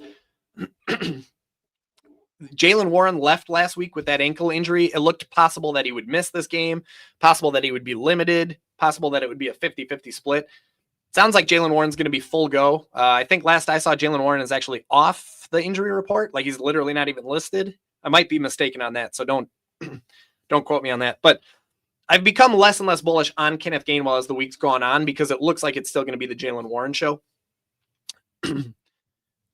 Ultimately, you have you have safer options here, Jeff, than Kenneth Gainwell. Ultimately, what you're hoping for with Kenneth Gainwell is that he's able to rack up some catches, but that could easily be Jaylen Warren, right? Emmanuel Wilson, we talked about, plenty serviceable, but he's going to be just like Sean Tucker in that he's got that difficult matchup. The only difference is Emmanuel Wilson will be in a positive game script, whereas Sean Tucker is going to be in a negative game script. So there's at least more theoretical volume potential for Emmanuel Wilson, but ultimately, if it's me, I would have a hard time benching Sean Tucker in favor of those other two guys here. So hopefully that helps. Losing the old voice here, my friends. All right. What's the next one we got here? Hopefully you guys can hear me all right. I'll tell you what, I'm going to hop into this next one, but I mentioned to you that next week we are going to be doing another jersey giveaway. So our next jersey giveaway is going to be on next week's show, 8 a.m. Central Sunday, right here on the BBFF YouTube channel. No additional cost to enter that jersey giveaway. You just got to be a member of Basement Brute Fantasy Football. And the best way to do that is to purchase the Black Friday bundle. So that QR code that you see over there, that's going to take you to wap.com/BBFF. You'll be able to choose. You could get the week 12 week winner, the week 13 week winner, or I recommend the Black Friday bundle because that's going to get you every week winner from here on out, week 12, 13, 14, 15, 16, 17. It's also going to get you the wild card week winner, divisional week winner, conference championship week winner, Super Bowl week winner. So if you're doing any NFL playoff contests in DFS, prop betting, fantasy football leagues, I'm in a couple playoff fantasy football leagues. It's also going to get you access to, my Discord server, where we have 124 fantasy football players in here hanging out, helping each other dominate, asking start sit questions, helping each other conquer fantasy football every single week, celebrating our weekly wins together. We recently had somebody in here who cashed in on $24,000. It's a great place to hang out if you love fantasy football. And of course, last but not least, you are going to get a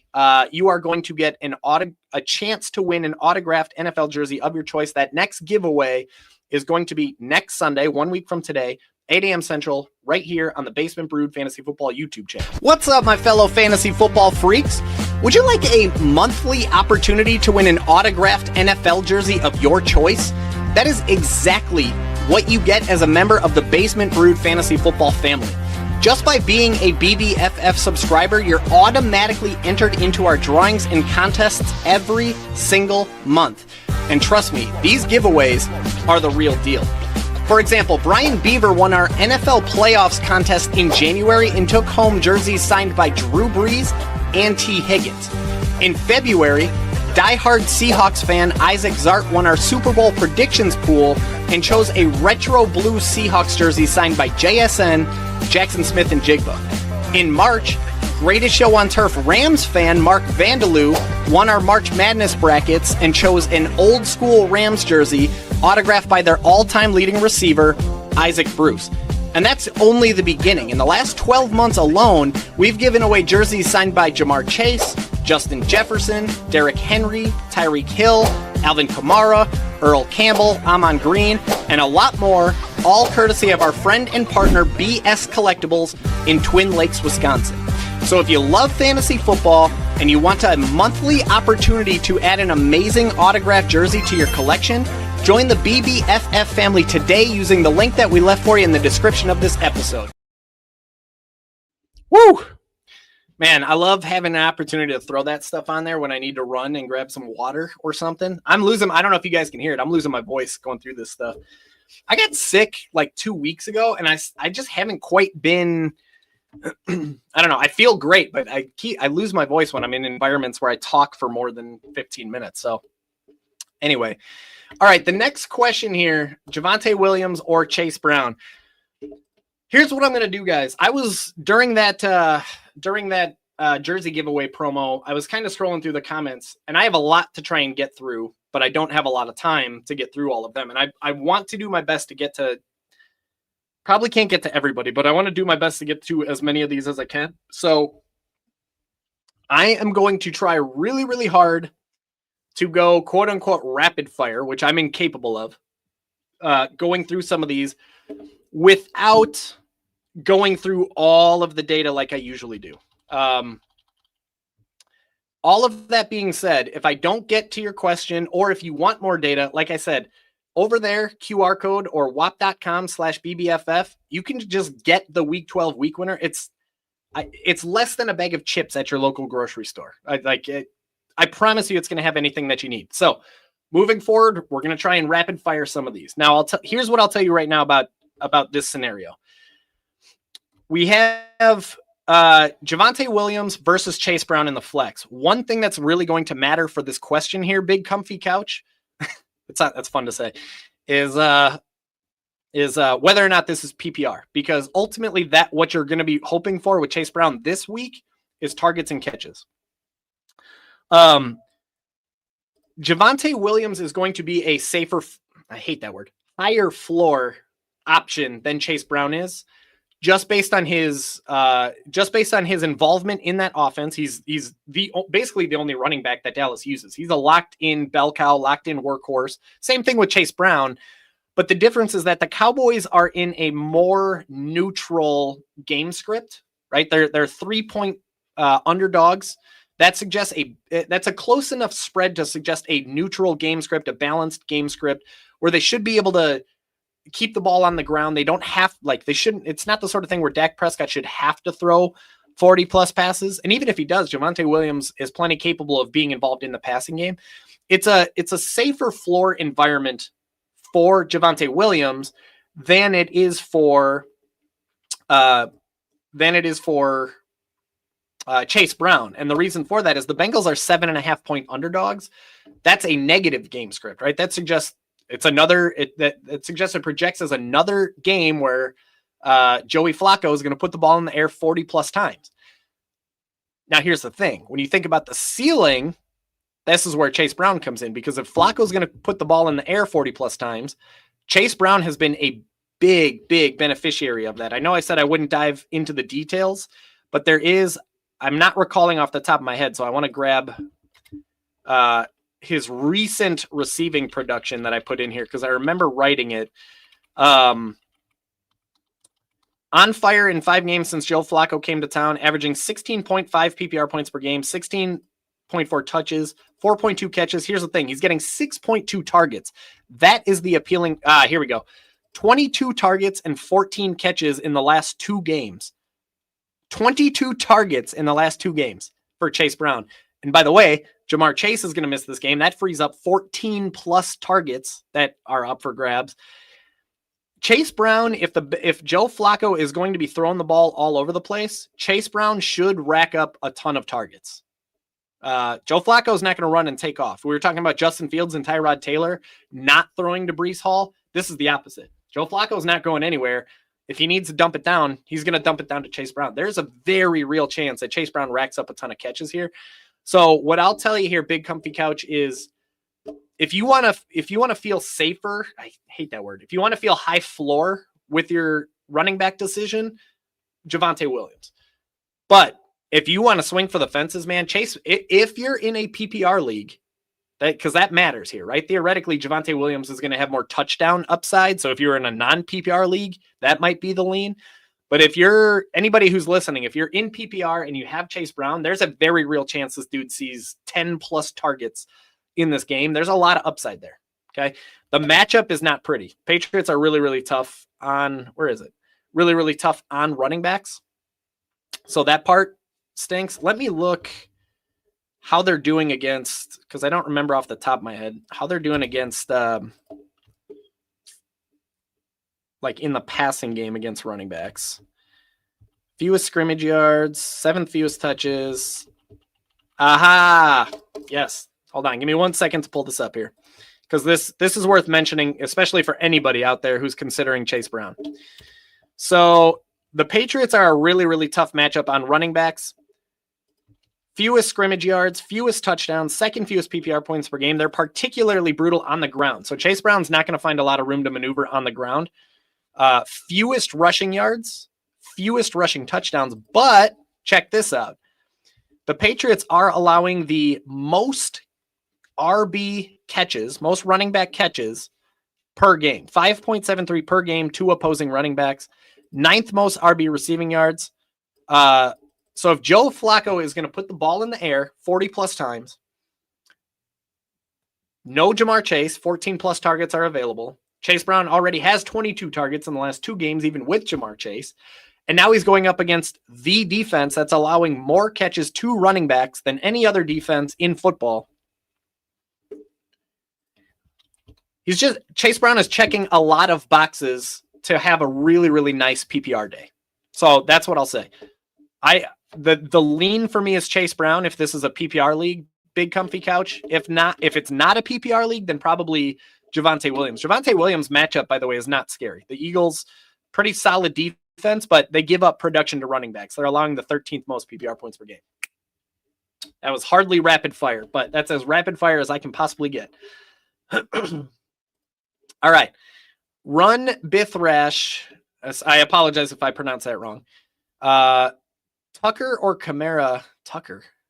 Oh my gosh. Trey Tucker. I was thinking Tucker Kraft. Okay. PSA. Use first names and last names, my friends. I don't know why, but I sometimes, like somebody last week put R. White, Rashad White, and I totally blanked in space, and I was like, the only name coming to mind was Roddy White. So yeah, first and last names would be helpful if you don't mind. We talked about Ricky Pearsall. We feel fine there. Alvin Kamara, man, I mean, what a brutal season it's been for Alvin Kamara. The thing with Alvin Kamara this week, though, is that the Saints are in a neutral game script, a very balanced game script against the Atlanta Falcons, who, by the way, they're very up and down against running backs. They look like a pretty good matchup for running backs because they're technically allowing the 6th most rushing yards, 11th most catches, 10th most receiving yards, 8th most touchdowns, 4th most PPR points per game, 13th most PPR. Like, all of that looks really good at the team level. But I mentioned earlier in the show, it's really important to look not just at the team level statistics, but drill down to the individual level. Look at their resume against individual running backs, and it paints a bigger picture more often than not. And the Falcons are a really good example of that. Because while they've given up all this production, right, it looks like they've been absolutely gashed by running backs. Most of that damage was done by two guys, Christian McCaffrey and Jonathan Taylor, who Alvin Kamara is not. Alvin Kamara used to be, but 2025 Alvin Kamara is not 2025 Christian McCaffrey or Jonathan Taylor. CMC and JT combined to score 88.7 PPR points against the Falcons on just 66 touches.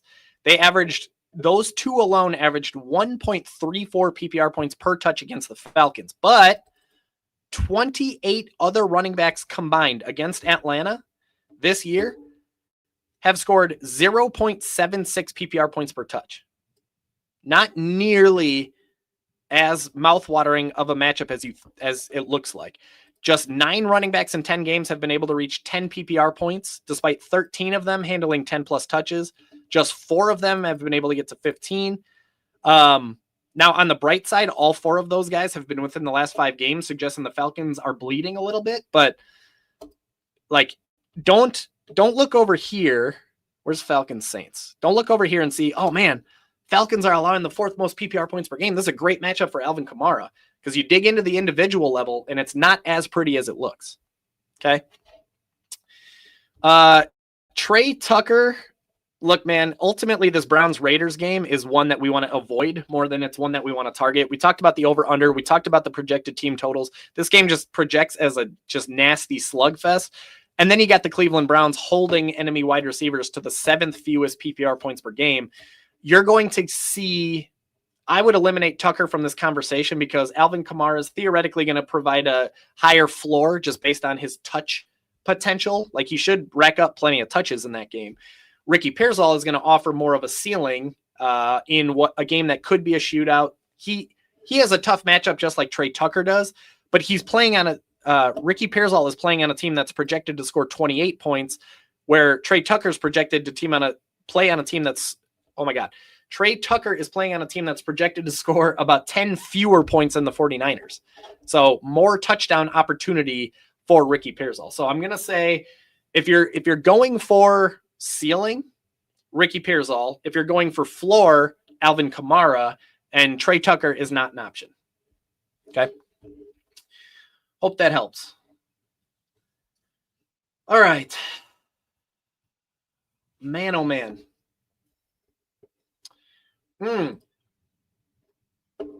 Browns defense or Packers defense? So on the streamers and stashes tab of the week winner, I mentioned to you, I got wide receivers to watch and keep an eye on, running backs that you want to stash on your bench in case something happens to the guy in front of them.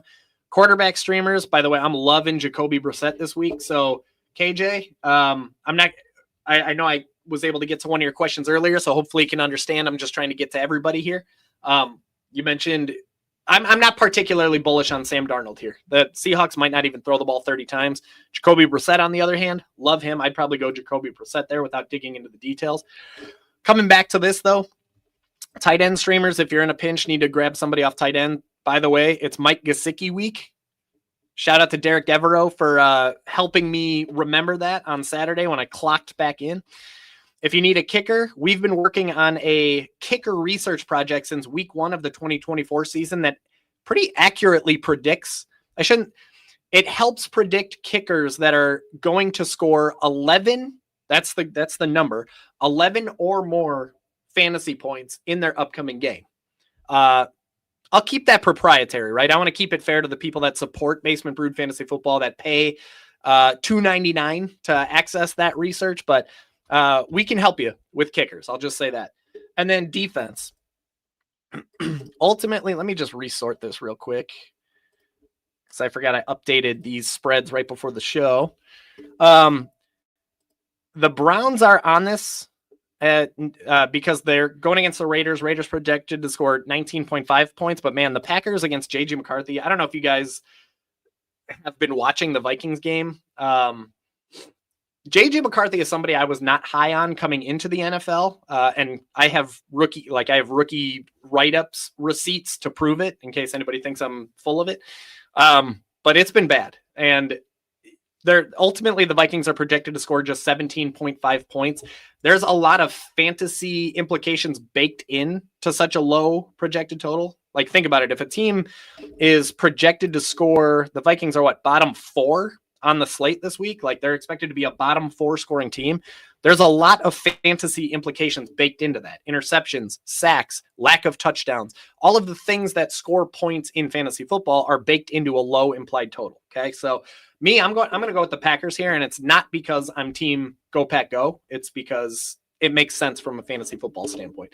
I also don't tend to like using defenses on teams that are underdogs. Technically, the Browns are expected to lose this game. That's not a deal breaker for me. I would still stream them, but you have a better option with the Green Bay Packers.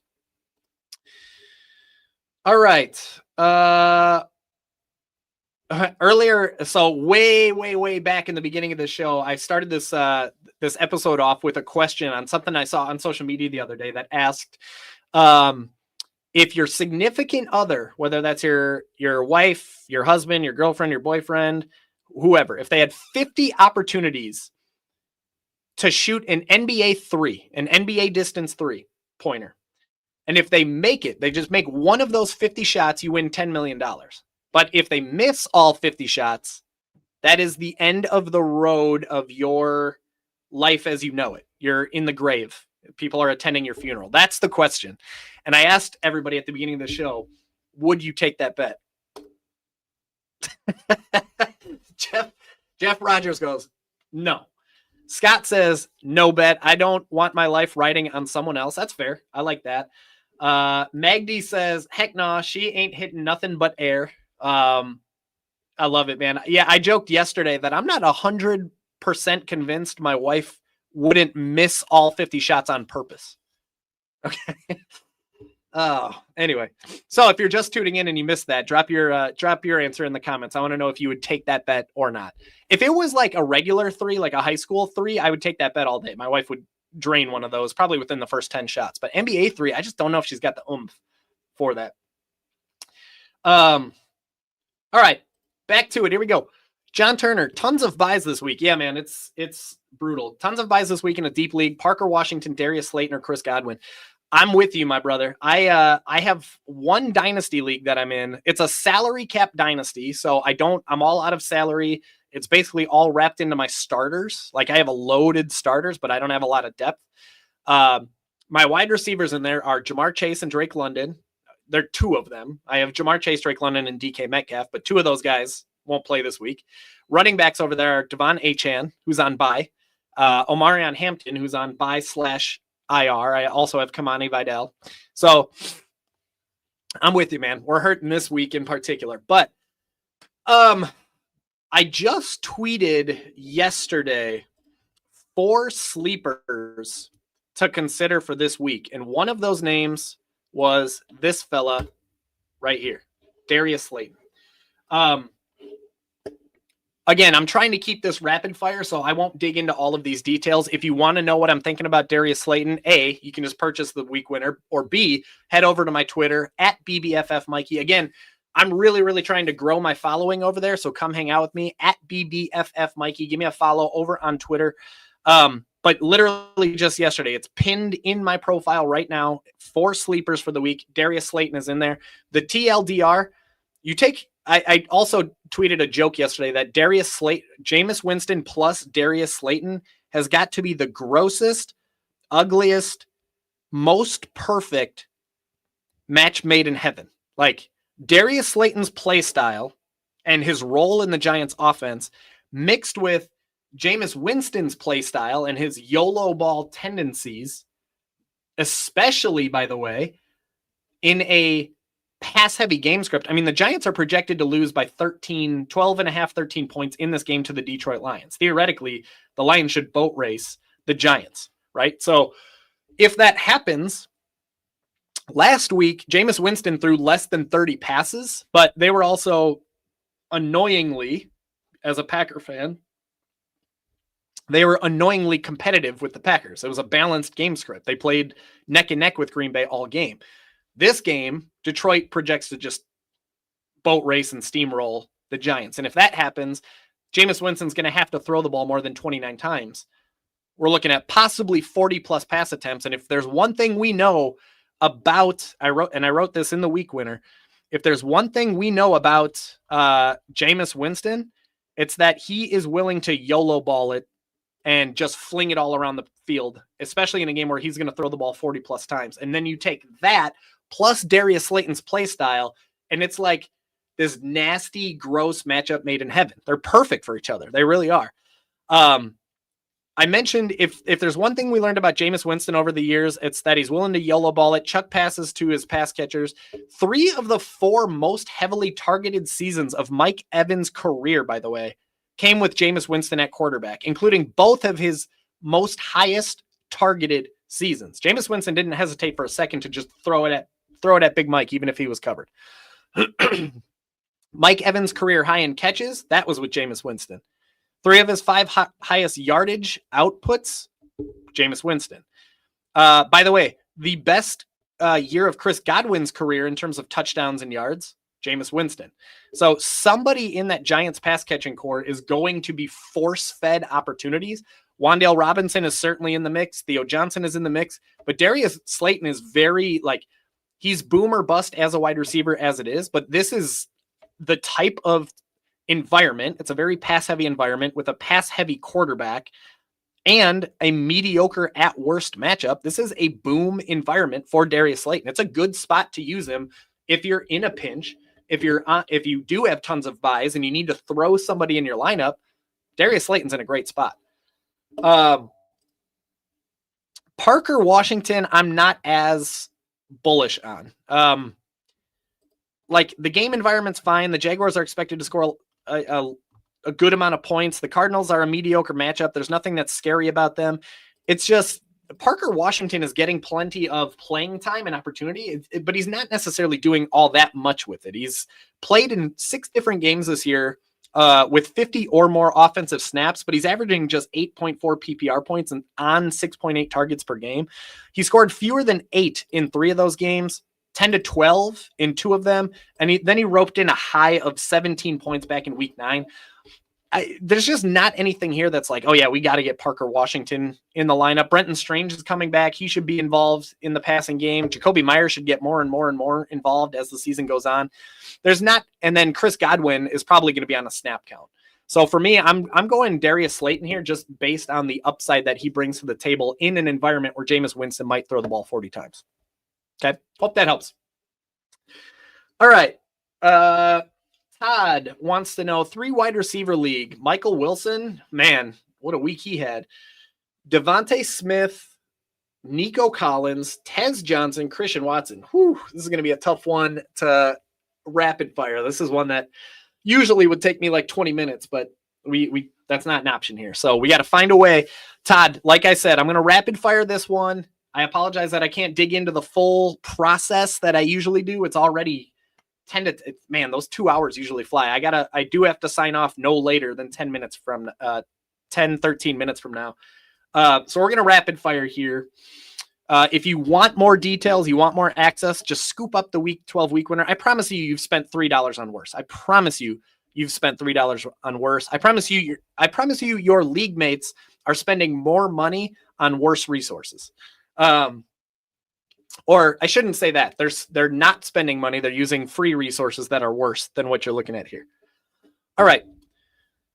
Arizona Cardinals, Michael Wilson, dude. Here's the thing. It's another good spot for Michael Wilson. Cardinals are expected to lose, not by much. It's actually a very narrow game script, 2.5.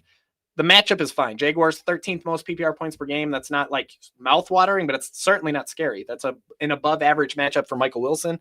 No Marvin Harrison. It should be Trey McBride. It should be Michael Wilson. It should be Greg Dortch. Now, Jacoby Brissett, if I'm not mistaken, last week, I believe he set the NFL record for completions in a game. Is that right? Or was that a Cardinals specific record? I don't recall. Point is, dude shouldn't have to throw the ball 50 plus times.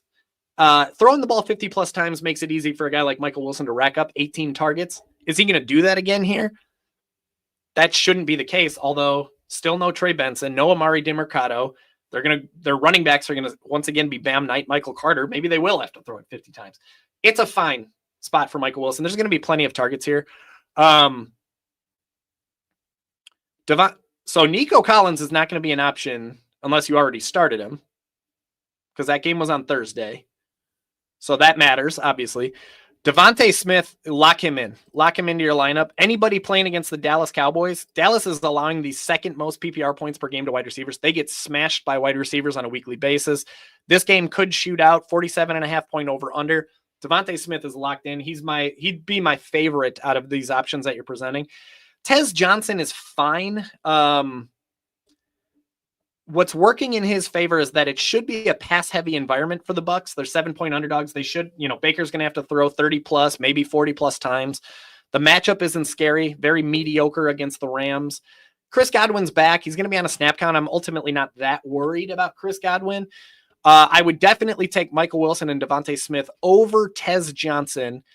If you've started Nico Collins, then it'd be those first three: Michael Wilson, Devontae Smith, Nico Collins.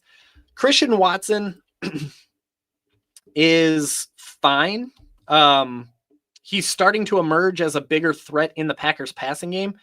The thing with Christian Watson is that he's never going to be the high volume type of wide receiver. It's going to be very boom or bust. Like he's going to get 4 or 5 targets and he has to make them count. He has to make big splash plays. He's got to score touchdowns. He got 2 touchdowns last week. Is he going to get that again? Most likely not. The Packers are 6.5 point favorites. Very positive game script. Theoretically should be able to keep the ball on the ground. Might be able to win this game with their defense. This might be a Micah Parsons game. Maybe Xavier McKinney comes up with a JJ McCarthy interception. Is Christian Watson going to be asked to do too much? I don't know. And then it's a bottom 5 matchup. Vikings holding wide receivers with the 5th fewest PPR points per game. Romeo Doubs is going to play. Matthew Golden should play, and he should get more involved in the offense as that injury continues to heal. To me, I'm going Michael Wilson, Devontae Smith, Nico Collins for sure. And then if you have to choose one of the other two, it would be Tez Johnson. So hopefully that helps. Douglas asking, full PPR start to Devontae Adams, Tet McMillan, Zay Flower per the week winner. Have Adams and Tet. And yeah, I would go with Adams and Tet, which, by the way, Douglas, thank you very much for supporting Basement. If you have access to the week winner, that means you supported Basement Brood Fantasy Football, and I can't thank you enough for that. Building this business from scratch is by far the most impossible thing that I've ever done in my life. You guys would be shocked at how impossible it is to convince people to spend $2.99 on, quite frankly, really, really quality work. I'm not trying to sound cocky. I'm just like, I know that what's in here is helpful and valuable information. It's worth more than $2.99. So Douglas, I appreciate you supporting. All right. Yeah, this is going to be the lean here, by the way. Dude, the Ravens are 13.5 point favorites here. Like Derek, this game just screams Derrick Henry, 20 plus touches, 150 yards, 2 touchdowns. Lamar Jackson's probably not going to throw the ball 39 times. Zay Flowers he had a huge week 1, and then he's landing between like 10 and 14 points everywhere else. There's not a lot to feel excited about here for Zay Flowers. I'm not scared of Zay Flowers. Like the Jets, they traded away Sauce Gardner. They're mediocre as it is as a defense, but you got Tet McMillan, who is entering a pass-heavy game script, right? The Panthers are going to have to put the ball in the air. 49ers are getting smashed by wide receivers, 6th most PPR points per game. Tet McMillan went crazy last week. He profiles as the exact type of wide receiver over the last several years. This is not a secret. Anybody who plays fantasy football knows this. Over the last several years, there's a trend of rookie wide receivers who take off and just catch absolute fire down the stretch. Tet McMillan fits that profile perfectly. He should get hot, stay hot. He's one of those guys that could turn into a week winner, a league winner as the rest of the season unfolds.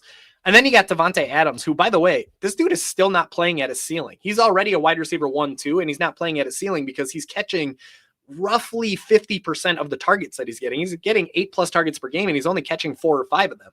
So imagine if he turns that into 6 or 7 catches. But really nice matchup with the Buccaneers. 11th most PPR points per game. Really high implied total, 28 points. Rams should have no problem scoring touchdowns. 49 point over under. Nice shootout potential if the Bucs can stay competitive. To me, Zay Flowers is the odd man out, and I'd feel really confident about that, Douglas. This is a good spot for you to fire up Devontae and Tet. Chief Wood wants to know, pick one flex, Emmanuel Wilson, Michael Wilson. Ooh, Tyler Warren. Interesting. So we talked earlier about Emmanuel Wilson. He's going to be just a serviceable plug-and-play RB3. Do we have any news? Have you guys seen anything on Josh Jacobs? I don't think he's going to play, but I have not. Aaron Rodgers won't play. Interesting. Okay. So Aaron Rodgers is not going to play. I'm still not seeing anything about Josh Jacobs, though. Yeah. I don't know if you guys got anything. Anyway, if Josh Jacobs is not going to go, Emmanuel Wilson is a perfectly serviceable RB3/flex. If Josh Jacobs does play, Emmanuel Wilson's not really an option. Michael Wilson, we just talked about. I mean, he should be teed up for another 10 plus targets here. That's hard to ignore. I'm not the biggest Michael Wilson believer, but anybody who gets 10 plus targets can produce in fantasy football. Tyler Warren, I don't love flexing tight ends, but I mean, I don't know who you have at tight end number 1, Chief Wood, because like if he's not already in there, I don't know who you already have, but Tyler Warren's typically a guy that you want in your lineup every week, but that's usually because he's your number 1 tight end. This game ultimately is one we want exposure to. Colts Chiefs is a great game to target in fantasy football. 50.5 over under. Both teams have a projected team total over 23 points. There should be no shortage of fantasy football fireworks, touchdowns. This is a good spot to fire up your Chiefs, good spot to fire up your Colts. There's nothing exciting about the matchup. The Colts are nails against tight ends this year, at least up to this point. So we don't love Tyler Warren's matchup. Just 3 tight ends in 10 games have been able to reach 8 PPR points against the Chiefs, but I don't know. This one's tough. This one really is tough. I would say Emmanuel Wilson's probably going to be the odd man out. You're going to get a similar floor.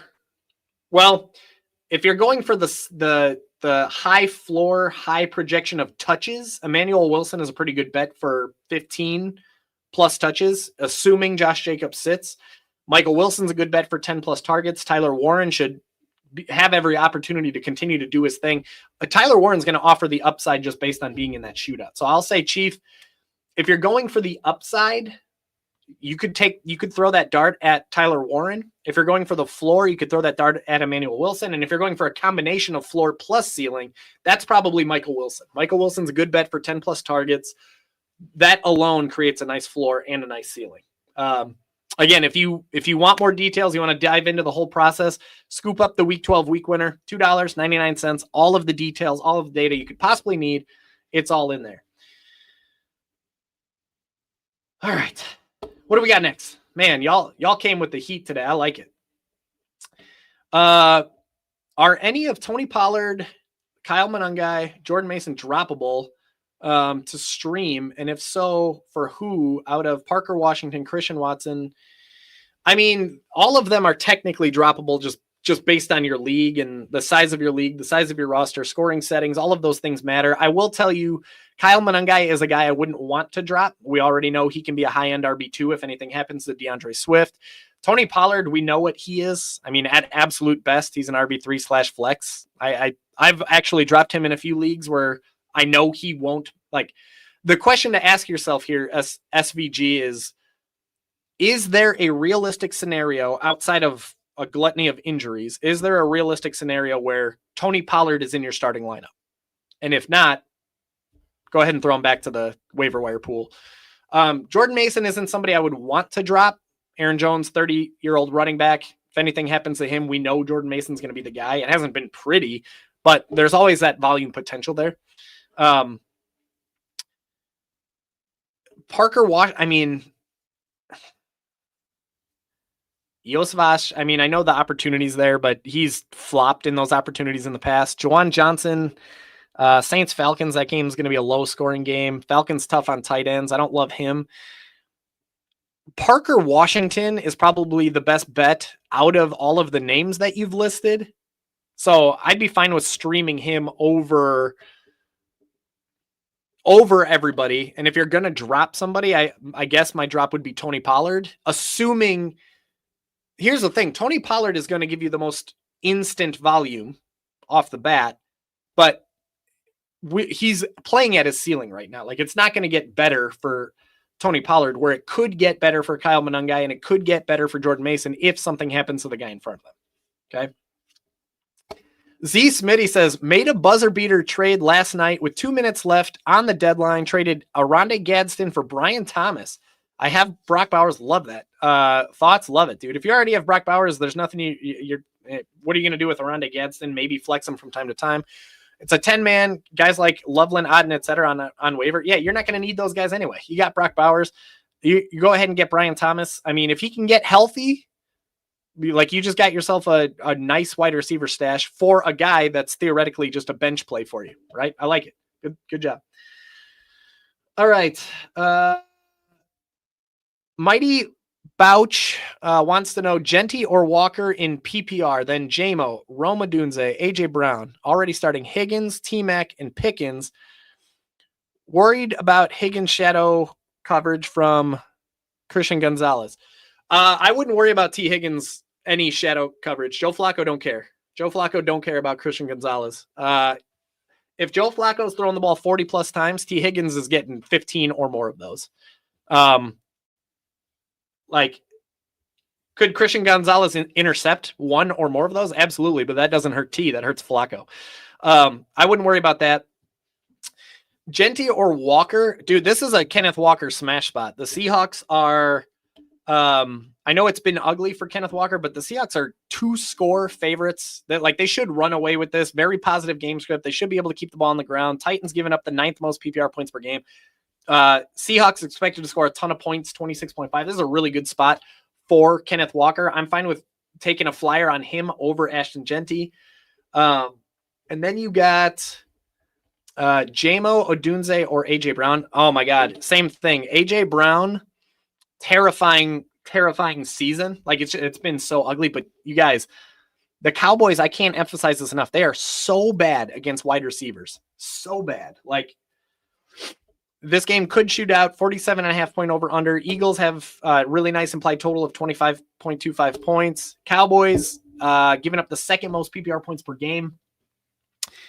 Yeah, it's really like, this is, if there's a spot for AJ Brown and Devontae Smith to go crazy, this is the one. So it's hard for me to recommend benching them. That said, Roma Dunze is in a very similar spot because the Bears are going against the Steelers, who give up the most PPR points per game. No Aaron Rodgers on the Steelers side. Are the Steelers going to be able to keep it competitive with the Bears? That I don't know.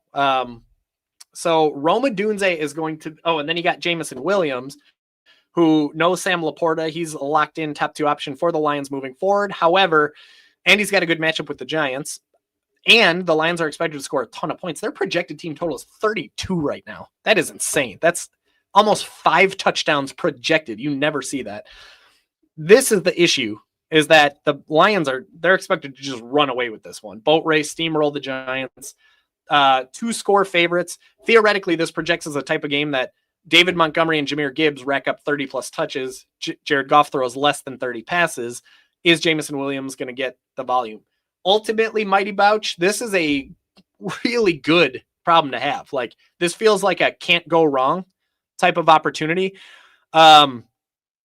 Roma Dunze is theoretically going to give you the safest. God, I hate that word. The highest floor. He's going to theoretically give you the highest floor, right? He's a better bet for guaranteed targets than Jamison Williams and AJ Brown are. He's going to give you Roma Dunze is going to give you the best combination of floor and ceiling because of guaranteed targets plus the matchup that he's in. AJ Brown is going to offer a monster, like, there's no denying he's been just a wide receiver 4/flex this year, but he has very real wide receiver 1 upside this week in particular. Ooh, baby. Trevor says, love being a part of the crew and access to everything on the WAP app. Can't make a decision between Quinshad Judkins, DK Metcalf, Michael Pittman, full PPR. First of all, Trevor, thank you, sir. I really appreciate you taking the time and the money and the energy and the effort to support Basement Brood Fantasy Football. Anybody else who wants to do that, there is a Black Friday bundle on that QR code that's over there, wap.com/BBFF. $14.99 gets you access to everything that I do for the remainder of the year. Trevor, I appreciate you, buddy. Judkins is in a solid spot, just from a volume standpoint, right? There should be a balanced game between them and the Raiders. There's nothing that's particularly exciting about the matchup. Very low scoring game, so we're not really looking at a lot of touchdown opportunity. DK Metcalf has been a bummer. Really nice matchup. Maybe things will turn around with Mason Rudolph at quarterback. Steelers going to have to throw the ball. Matchups top 10. It's solid. It's fine. Michael Pittman, that's a tough dude to bench. Like, he does have a really tough matchup. Chiefs are really, really good against wide receivers this year, but man, it's hard to bench Michael Pittman. He's having a great year, and I think he's averaging 15 PPR points per game. As you know, you have access to the week winner, Trevor, so you could dig into the Michael Pittman data. But man, 50.5 point over under. Game could be an absolute shootout. To me, it'd be really hard for me to. Quinshon Judkins is going to be the high floor, or the best floor here. He should get 20. He could get 20 plus carries against the Raiders here. So really strong floor, really strong ceiling. He's probably the best combination of floor and ceiling out of this bunch. Michael Pittman is going to offer a really nice ceiling in this possible shootout. So whichever lean you need to go between floor, ceiling, that would be the answer there. Quinshon Judkins is probably the lean, but I have no problem with taking the flyer on Pittman in the shootout. Oh man, exhausted, guys. 2 hours flies, absolutely flies. Joel. Thank you, Mikey. Thank you, sir, man. Really appreciate you. Joel has been a supporter of Basement Brood Fantasy Football for years. I might be wrong about this, Joel, but I think our original connection was via Reddit, back in the Reddit days when I would post the week winner. It used to be called the Heat Map. I used to post it for free over on Reddit. Really, really cool moment there, where it kind of exploded on Reddit, and I had people in my DMs asking for my Venmo. They were asking if they could donate I wasn't even asking for money for the heat map at the time. And I think Joel was one of those guys that led to that light bulb of, hey, maybe I can start a business with this. Maybe I can quit the corporate world. So I'm doing my best. I'm trying everything I can to make this a success, make Basement Brood Fantasy Football a success. So if you've enjoyed any of today's content, if you enjoyed today's show, if you enjoy the week winner, if you enjoy anything that we've talked about today, if you enjoy Basement Brood Fantasy Football, there's so many different ways that you can support the company. Just subscribe on YouTube. That costs you nothing, and that goes a really, really long way in what we're trying to accomplish. We're closing in on 1,000 subscribers. When we started the show, I think I had 76 to go.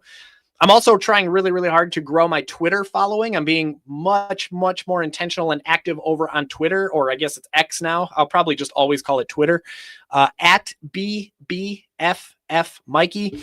And of course, if you like the week winner, you want access to the Discord server, you want access to the monthly giveaways, the jersey giveaways, scan that QR code that you see over there. That QR code that takes you to wap.com/BBFF.